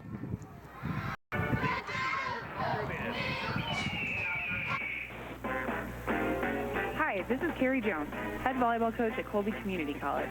I'd like to invite you to the 5th annual night golf tournament, Saturday, September 19th. The tournament is a 4-person scramble with the front 9 starting 4 p.m., followed by dinner and night golf. The cost is $240 and includes supplies, green seats, and dinner. To sign up, contact myself or Chad Jones at 785-269-7728. And thank you for supporting CCC Volleyball. Count on Kansas Quick Lube. Every time you come in, we check your oil, check your tires, wipers and bulbs, everything your owner's manual will recommend. This month, ask for blended synthetic high mileage or full synthetic oil and claim your certificate for $10 or $15 off your next full service oil change. They're our best oils and give you better engine protection and better fuel economy. Cal Lube, our name. Now, with more of the Eagles on radio, here's Chad Jones and Thomas Wheeland. Welcome back. Coming out of the break, Hugoton trying to fake punt. Colby stopped him. It looked like maybe short, but a very late flag came in on the play. And this is what we're trying to sort out now. They did not get it on the fake punt. Colby's going to have the ball unless the penalty is a defensive penalty. And then Hugoton is not only going to get the ball still, but they're going to have a 1st down. And it's a face mask against Colby. That is devastating. Oh, my goodness. They had him stopped. They stop the fake punt, but they get a face mask, and that's a 15-yard penalty, which is plenty for what they need for a 1st down here. So Hugoton's going to keep the football, and Colby's got to set up again here defensively and try to do it all over again. Penalties have been a huge issue tonight in this game. Hugoton with 2 receivers to each side. Degalado looking, throwing down the field, and it is incomplete. Great coverage that time by the Eagles. And that was Tanner Elias going step for step with a much bigger receiver in Zach Lininger, and Elias able to knock the ball away. He actually kind of got beat early and then used his speed to close quickly. 2nd and 10 to go for Hugoton. Ball on their own 40-yard line. Degalado again in the shotgun. Gets the snap. Fakes the handoff, or does get the handoff up the middle, and no running room for Jose Salas on the carry. Check that. Wayne Hager on the carry. Stopped by Arnberger and Chevin Martin, who have been everywhere defensively tonight. 11 to go as they lost a yard on the play. Scott Cindy leading Goodland 42-0 at the end of the third quarter in that game. Two receivers right, man in motion across the formation. They fake the handoff. Now they end up giving the handoff, and was nailed, and then the running back in formation drilled as well. Great job by the big guy, Austin Hart, on the stop for Colby. So a punting situation here. And I doubt they fake it here on 4th and 15. Chevin Martin deep for the Eagles. Penalty flag down here and movement up front. That's going to cost Hugoton another 5 yards. So the Eagles will get a little bit better field possession to work with here. 27-8 in the third quarter. Hugoton. So the Eagles of Hugoton will get sent to punt it away once more. Ulysses Ray, senior punter for Hugoton. Their snapper is Caleb Gayer. Snap is not very good, but he's able to get to it and gets away a beautiful punt. Martin's able to field it at the 37 and pick up about 2 yards before going down. And now a flag comes in after the play. 8 with the flag that time. And it may have been a little talking after the play. I'm not sure. Hugoton and Colby players were both in that area. Chevin, if he keeps his balance, had a wall built up over here. So again, they're going to have another conference, and they're going to wave the flag off. So no flag on the play. And Colby's just going to start this drive at their own 37-yard line. Worst field position of the half for Colby. I'm going to check that. With the exception of their opening drive. That was a good field well. They've moved it tonight. Again, in between the 20s, they've been phenomenal. They just haven't been able to punch it in. Two receivers left, one to the right for Colby. Arnberger in the pistol. Chevin Martin goes in motion from right to left. They fake the handoff to Pieper up the middle, and this is Holzmeister around the left side. He's tripped up at the 45-yard line. He was gone, too, had he not been tripped up. A touchdown-saving tackle that time by Pedro Ordonez. But a huge gain for Holzmeister. Play fake, keeps it on the left side on the option play in Hugoton territory now at the 4-yard line.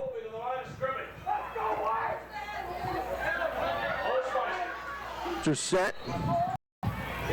Here's the handoff on the end around. Shippers trying to get to the corner, and blocking not there that time is hit in the backfield, gets away from but then stopped for a loss of a yard on the play.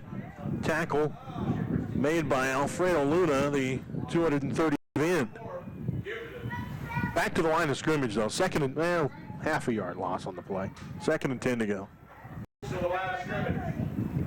Colby set again. One receiver right, a slot to the right. I formation now with Holzmeister under center. Handoff Shippers again on the right side. Doesn't have the blockers there. Cuts it back to the left. He's going to end up getting a gain of a yard or so on the play. Good effort, second effort by Shippers on the carry. Tackle again made by those two have met each other in the last few plays. So now 3rd down and long for Colby now, 9 yards to go. Shippers split to the left side along with Arnberger. Two receivers to the right, and they didn't get the play or a timeout to make sure they get it. So Colby's used 2 timeouts early. Well, no, that's the 4th quarter. Sorry, into the 3rd quarter. Colby will not run another play, so no timeout there. They still have 2 timeouts remaining. We're at the end of the 3rd quarter. It's 27-8. 4th quarter coming up in just a minute here. Remaining, is that correct? Can be the most. Yeah, that's correct. All right, thanks, Josh. But at Kirstenbrock Funeral Chapel, we are ready to ease your burden during your time of grief. We serve all of Northwest Kansas and offer reliable and professional services, including funerals, monuments, and memorial products. Contact Kirstenbrock Funeral Chapel at 785-462-7979. For no chat action, sorry about that. We have two breaks. 785 2 left. Okay. 979 or online at KirstenbrockFuneralChapel.com. It's fall, which means the weather is caught somewhere between winter and summer. But even as temperatures, comfort doesn't have to, because a new Lennox heating and cooling system from McKee Incorporated preserves your comfort all year long. Right now, you can enjoy a rebate of up to $1,700 for the purchase of a qualifying new Lennox heating and cooling system from McKee Incorporated. Call them at 785-462-3132. McKee Incorporated. 462-3132.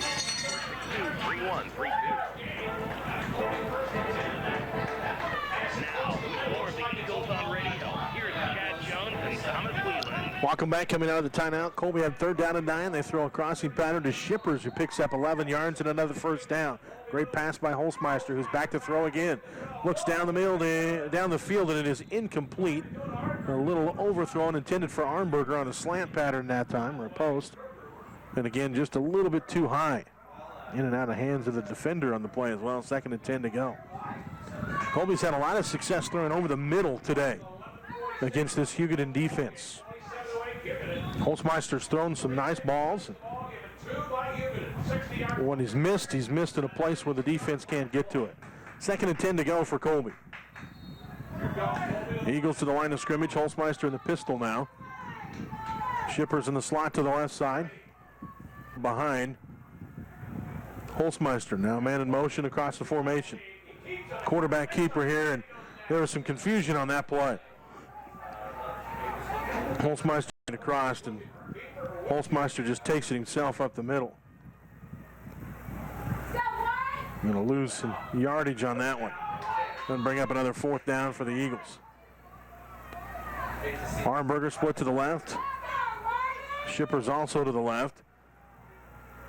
Whitfield to the right along with Edmondson. Holzmeister in trouble. He's going to be sacked on this one. Sacked for a loss on the play all the way back to the 42-yard line. He had no chances. Hugoton was bringing the house on that one. And now this will bring up 4th and long for the Eagles. The ball on the 40-yard line. And the offense is going to get set here. Eagles running a lot faster pace here in the second half. Trips to the far side, a man in motion this side. Holzmeister's going to get the snap. Going to keep it himself up the middle, tried to run with it. And going to be brought down. He's going to get a gain on the play, but well short of what they needed on 4th and 15 of a first down. Alfredo Luna on the tackle for Hugoton, and the Eagles of Hugoton will take over on downs here at their own 38-yard line, 37-yard line. Clock running, 10:40 to go here in the 4th quarter of play tonight. You're listening to the Eagles on radio. Right, 27-8 the score. That continues to be our score here in the second half as the defense has a little bit here. A few times tonight that they have not been able to capitalize on. Hugoton's going to hand this one off up the middle and nothing doing. Colby stuffs this one at the line of scrimmage. Kerbo on the carry that time.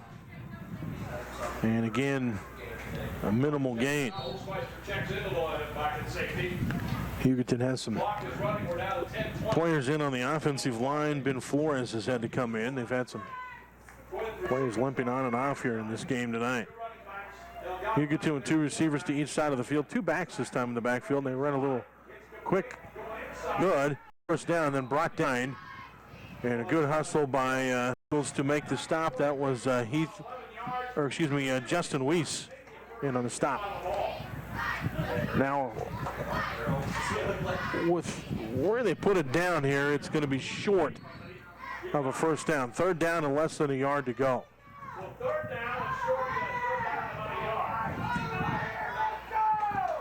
Hugoton back up to the line of scrimmage. There's a snap, handoff goes up the middle, and oh boy, he's hit in the backfield, but powering his way through is Ulysses Reyes to get the first down. Hugoton's a team that's changed a lot. You go back to a couple of years ago, they were a wing T, grounded, pounded type team, and now one that just likes to fling the football around. The huddle, two receivers to the left side, one to the right side. Backs in the backfield. Pistol formation. Here's a snap. And a quarterback keeper this time, and Degalado hit and stopped right away. Good job by the Eagle defenders. Chevin Martin there first, along with Pieper. And this is going to bring up second down and 8 to go for Hugoton. Ball on the 46-yard line. Here in the fourth quarter, 27-8, Colby down. 8 minutes and 47 seconds and counting to go in this game. Hugoton, two receivers left, one to the right.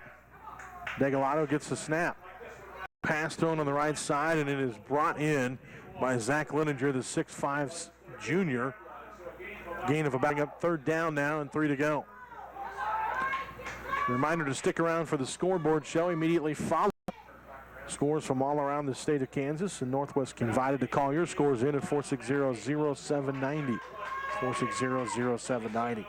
Third down and 3 to go for Hugoton. Handoff up the middle to Ulysses Reyes. A good second effort by Reyes is going to get him close, but short of what he needed for the first down.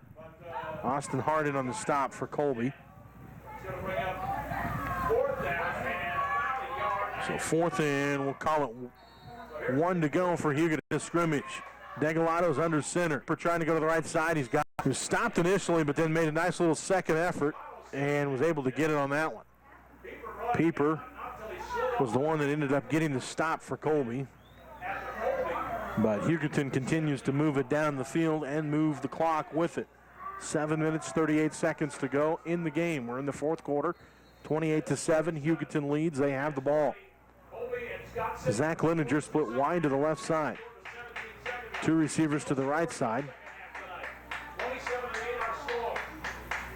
Here's a snap. Penalty flags flying here. Movement in the backfield that time. Far side of the field.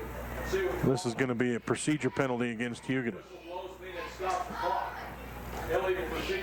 That'll cost them 5 yards. Make it 1st and 15. I'm getting worried. We've gone about 3 plays without a penalty. Here, first down and 15. With the spot now, the ball at the 42-yard line of Colby. Parker Titus wide to the left side along with Tyler Good. One receiver to the right side of Lininger. Two backs in the backfield. And movement up front, and Brady Slinger drills the center and knocks him backward. And was there movement or not is the question to draw him off.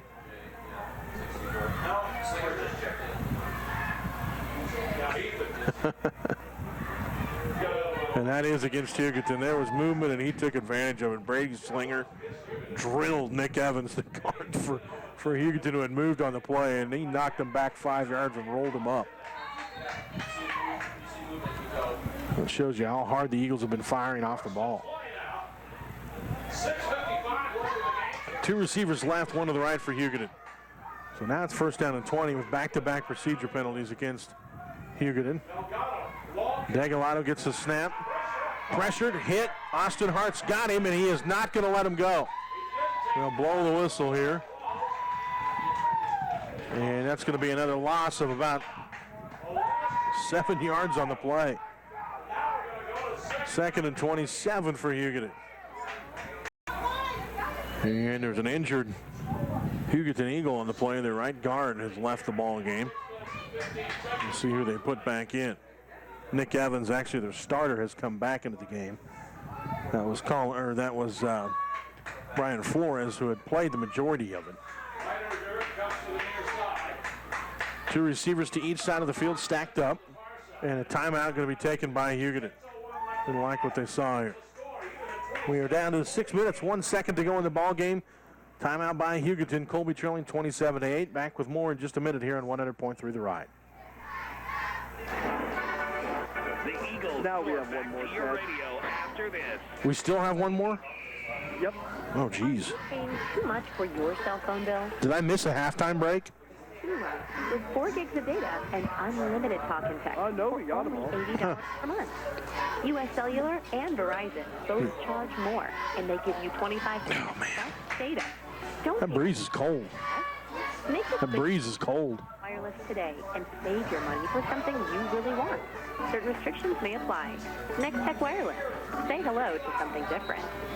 Good health begins before birth. Children can benefit from chiropractic before they are born by having a mother who receives prenatal chiropractic checkups. Studies have shown that chiropractic care can benefit the developing baby and help reduce regular chiropractic checkups can identify these problems and help avoid many of the health complaints seen later in adults. Let Northwest Kansas Chiropractic keep your back in action at Kansas Chiropractic at 785-460. I'm Dr. Amanda Griggs, Kansas' only pediatric and pregnancy chiropractic diplomate. If you I would like to invite you to chiropractic needs.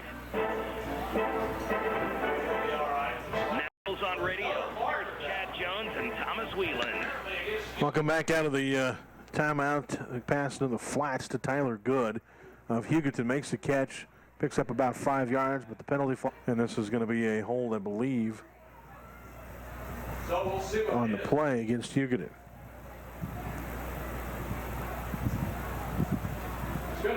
And then the penalty declined by Colby. It was about a 6-yard game, but again, there's still third down and 20 yards plus to go, 21 to go. 17, 18 yards to go.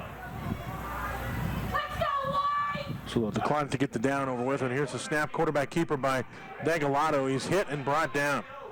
Gets away from a couple of defenders, but wrapping up and getting his legs on that one for the Eagles was Chevin Martin. Did a great job of textbook tackling there. He bounced off the first 2 Eagle defenders, and he gets a hold of his legs and wraps them up tight. So Hugoton will punt it away here with 4th down and long to go, and the Eagles will have Chevin Martin deep in Colby territory. He's standing right at about the 10-yard line. Colby almost got the block there. Kick is away. Martin, with a fair catch, will pull it in at about the 14-yard line. A long way from the goal line, the Eagles have got to go. So Colby will get set up offensively and see if they can't get something going on this drive. They have moved it all night tonight. They have done a great job at the line of scrimmage. They have just hurt themselves with penalties and then just not able to punch things in.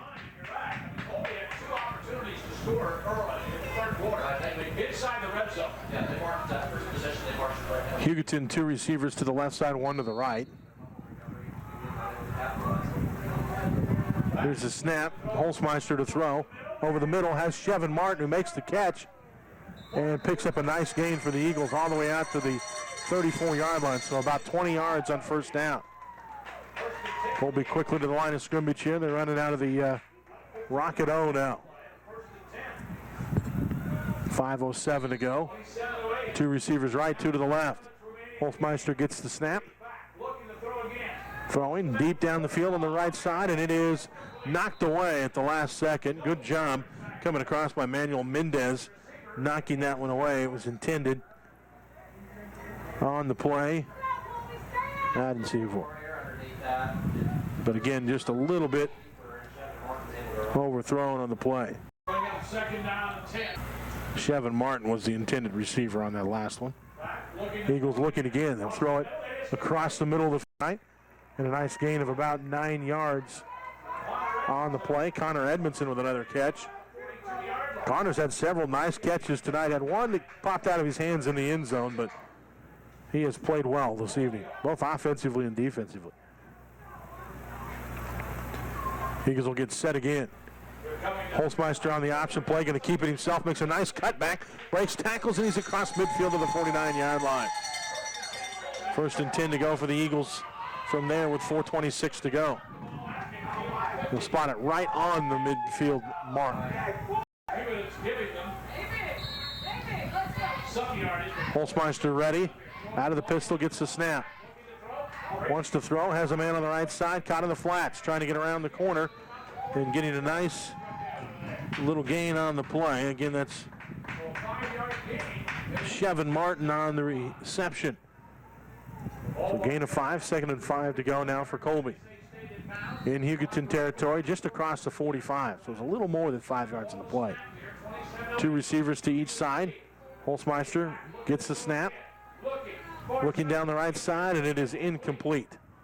Overthrown on the play, but out of bounds. And again, you look at the game today, is that one intended for Connor Edmondson, but where Brady's missed today, he's missed in a good spot. He's missed where the defense doesn't have a chance to get to the ball either. He's managed this game very, very well. 2 receivers to the left. Holzmeister going in that direction to the running back out of the backfield who makes the catch, and Chevin Martin.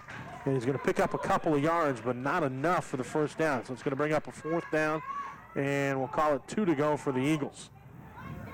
4th down and about a yard and a half. Holzmeister getting the play here from the sideline.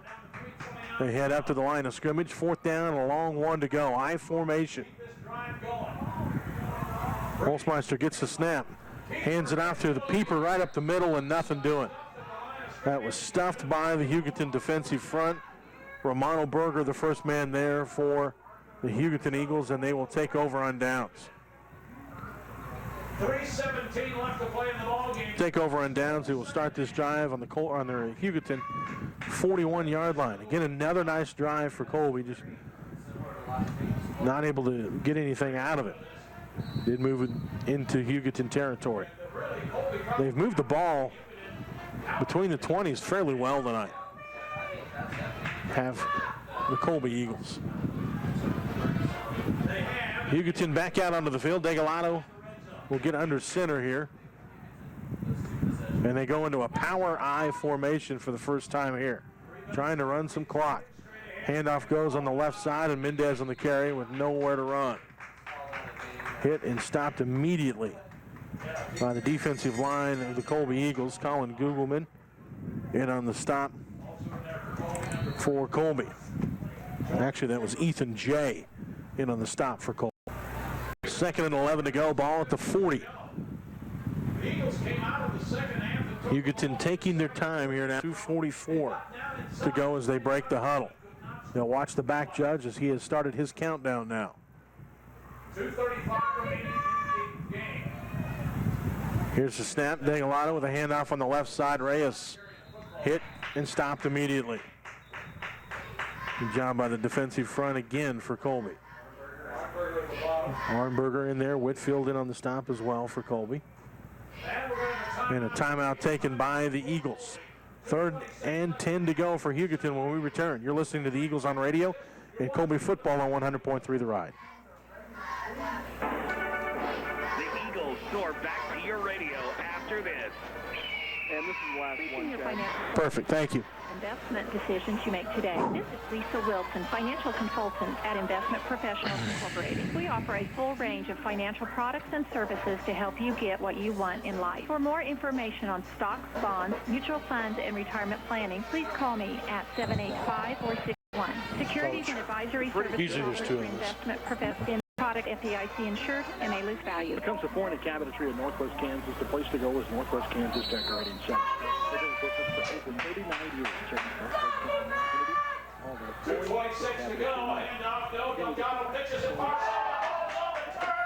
A fight for it. Hustle for it. They come up with it on the far side. The ball was loose. Northwest Kansas came over and picked it located up. on West 4th Street in All Colby. the picks and For was all on of the your foreign turf. cabinetry needs today. And while you're there, say, hi, Mr. Now, with more of the Eagles on radio, here's Chad Jones and Thomas Whelan. Welcome back. Coming out of the break, Hugoton tries to run a little option play. They pitch it out to Kerbo. The ball hits the ground, rolls all the way over toward the sideline. Kerbo able to pick it up before Colby gets to it, but while diving on it, he ends up losing it out 6 yards, and it brings up 4th and 15 to go. Colby immediately takes the timeout to stop the clock at 2 minutes and 12 seconds to go here in the 4th quarter. Again, the Eagles trailing 27-8. We've had no scoring in the second half of this ball game. It's been a half that I guarantee a time of possession has been dominated by Colby, and the yardage has been dominated by Colby, but again, not able to finish the plays as of yet. See if they can't get something here. 4th down. We're going to get a punting situation again. Chevin Martin back deep. Colby's been close to blocking punts again tonight. In fact, all season they've really done a good job, just haven't quite gotten to one. Here's the snap. The punt is away. A short, high kick. It takes a good Colby bounce. Well, that had some backspin on it. Lands at about the 45 of the Eagles, but it's down at the 47 of Hugoton. That thing had some wicked backspin on it. Nice break for Colby here. They'll get good field position. 2 minutes, 3 seconds to work with. The Eagles are out of timeouts.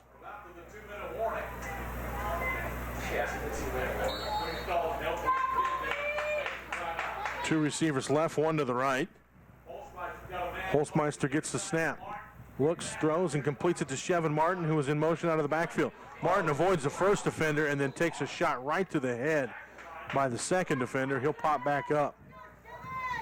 Gain of about 4 on the play. Boy, he took a shot to the head on that one. Not an illegal hit, but it was a hard one. 2nd down and 7 to go.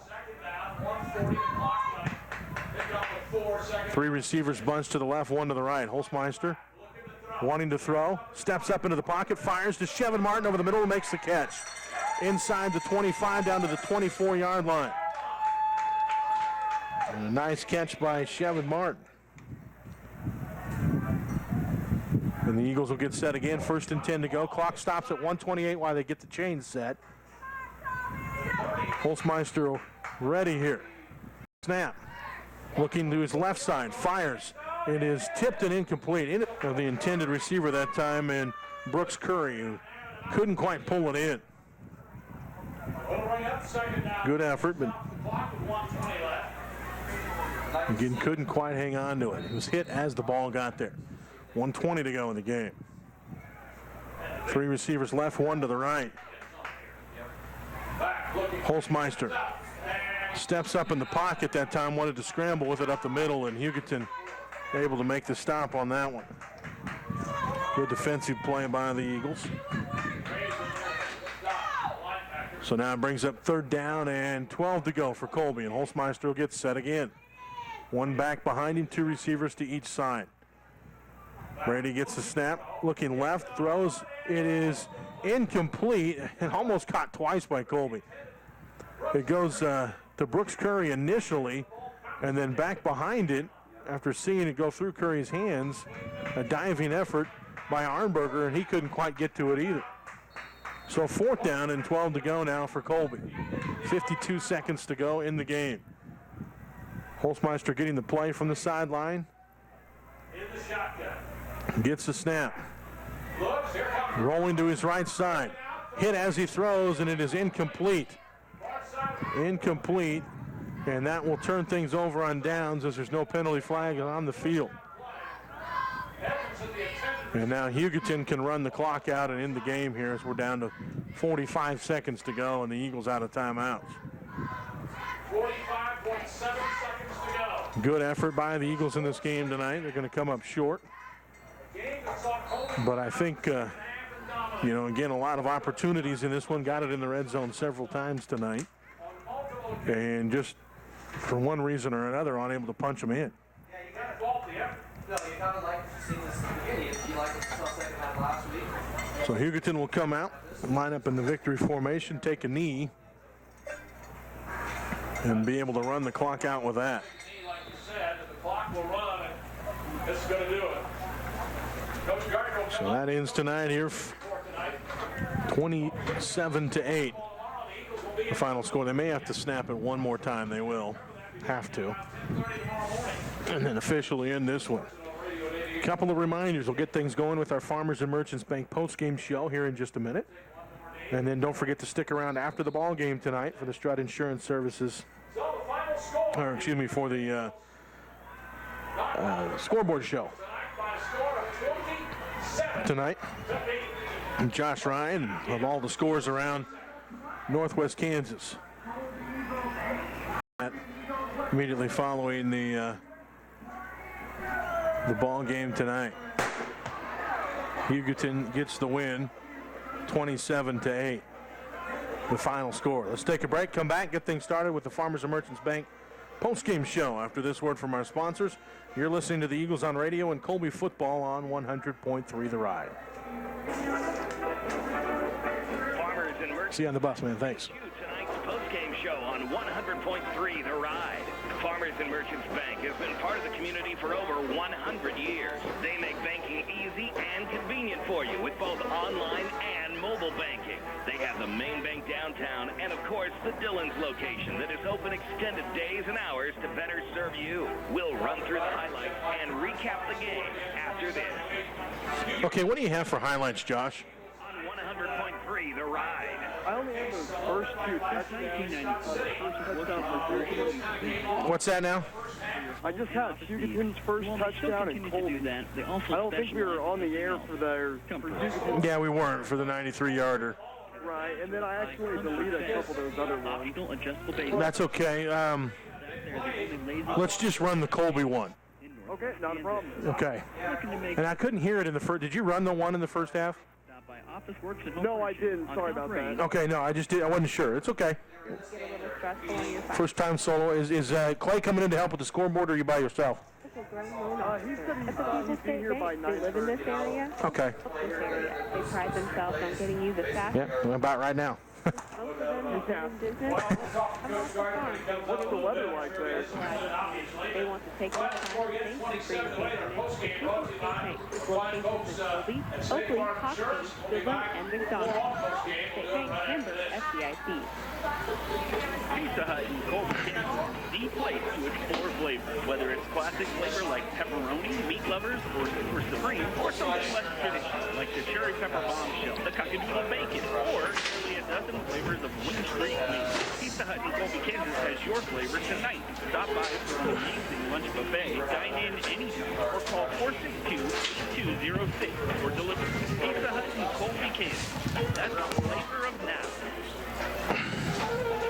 Fall has hit the floor at Plum Creek. Their door of fall colors and styles for the ladies, dressy to casual, including a selection of suits, men's western suits, sports coats for the men. Check out this and a whole lot of them. Summer merchandise discount. Hurry for the best selection. Remember, for the fall weddings or former wears at Tito's. That's Plum Creek Limited in downtown Colby. Are you running on empty? Service Oil Company in Colby is the place to fill up. Hi, this is Monica with the Service Oil Company. We feature quality Conoco gas at prices that are hard to beat, and we have a great selection of snacks and drinks inside to fill you up. Service Oil Company is focused on bringing you quality fuel at the best prices possible. Come by and experience the difference for yourself. Service Oil Company is open weekdays 8 to 12 and 1 to 5, with pay at the pump open 24/7. Located 4th and 4th in Colby. Welcome back to the post-game show on 100.3 The Ride. The game recap and highlights. Here's Chad Jones.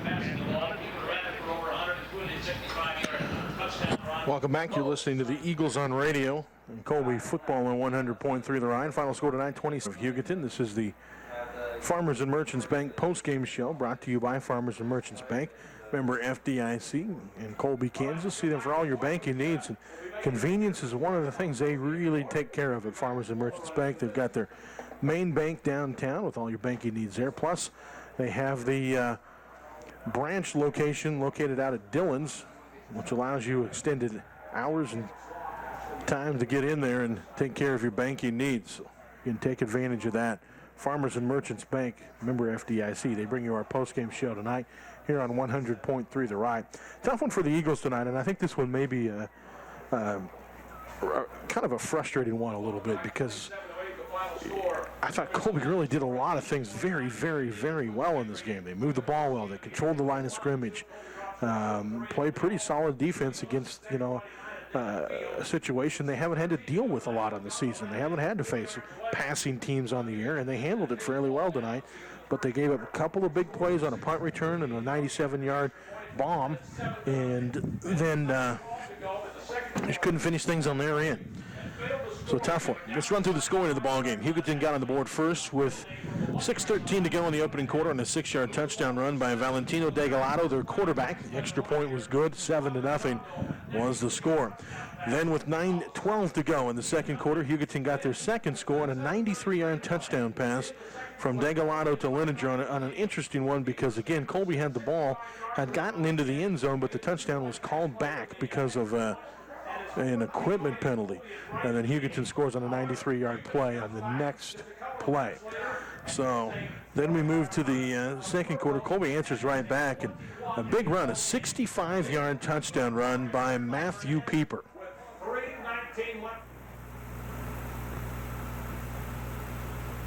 Line, the 40, the 30, the 20. They dive at his feet. He gets loose. Touchdown. Colby, Matthew Pieper takes it 65 yards and pay dirt for the Eagles. They went for two, and they completed a pass to Jordan Shippers and got that one. 14-8 was the score. Then Hugoton scores on a 4-yard touchdown run by Austin Kerbo. Extra point good, 21-8 to score that in the second quarter as well. And the last score comes in the second quarter with 3:18 to go on a 60-yard punt return for a touchdown. The extra point no good. 27-8 to score at the half. That's also here from Hugoton over Colby. Be in action next week on the Goodland Cowboys. Colby will be at home next week with the Ulysses Tigers. We'll take a break, come back with Coach Gardner of the Colby Eagles and get his thoughts on the contest coming up after this word from our sponsors. You're listening to the Eagles on radio and Colby football on 100.3 The Ride. Chris Gardner will join us with his thoughts on tonight's game. Show continues. You're listening to the Colby Eagles on 100.3 The Ride.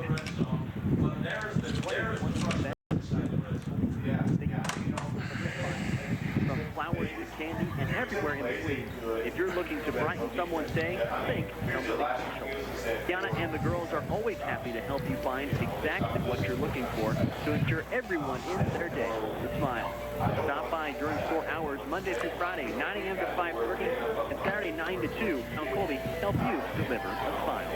Craftsmanship and experience, working with construction for all your residential construction needs. And Lester Dealer in choosing the steel or wood frame building you have been looking for. They also specialize in overhead door sales and service. Even Construction has been in the business for over 40 years. So stop by today and see them on South Country Club Drive in Colby.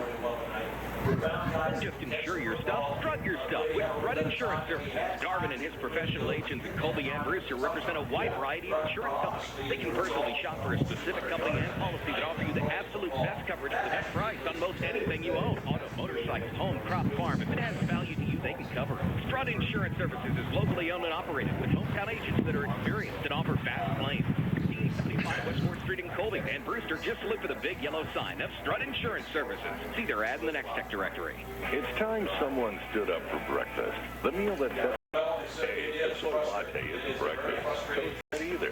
Lumpy scrambled eggs, sizzling sausage, bacon, and burritos, a potato Olays, sunshine. Burritos in town, only at Taco John's.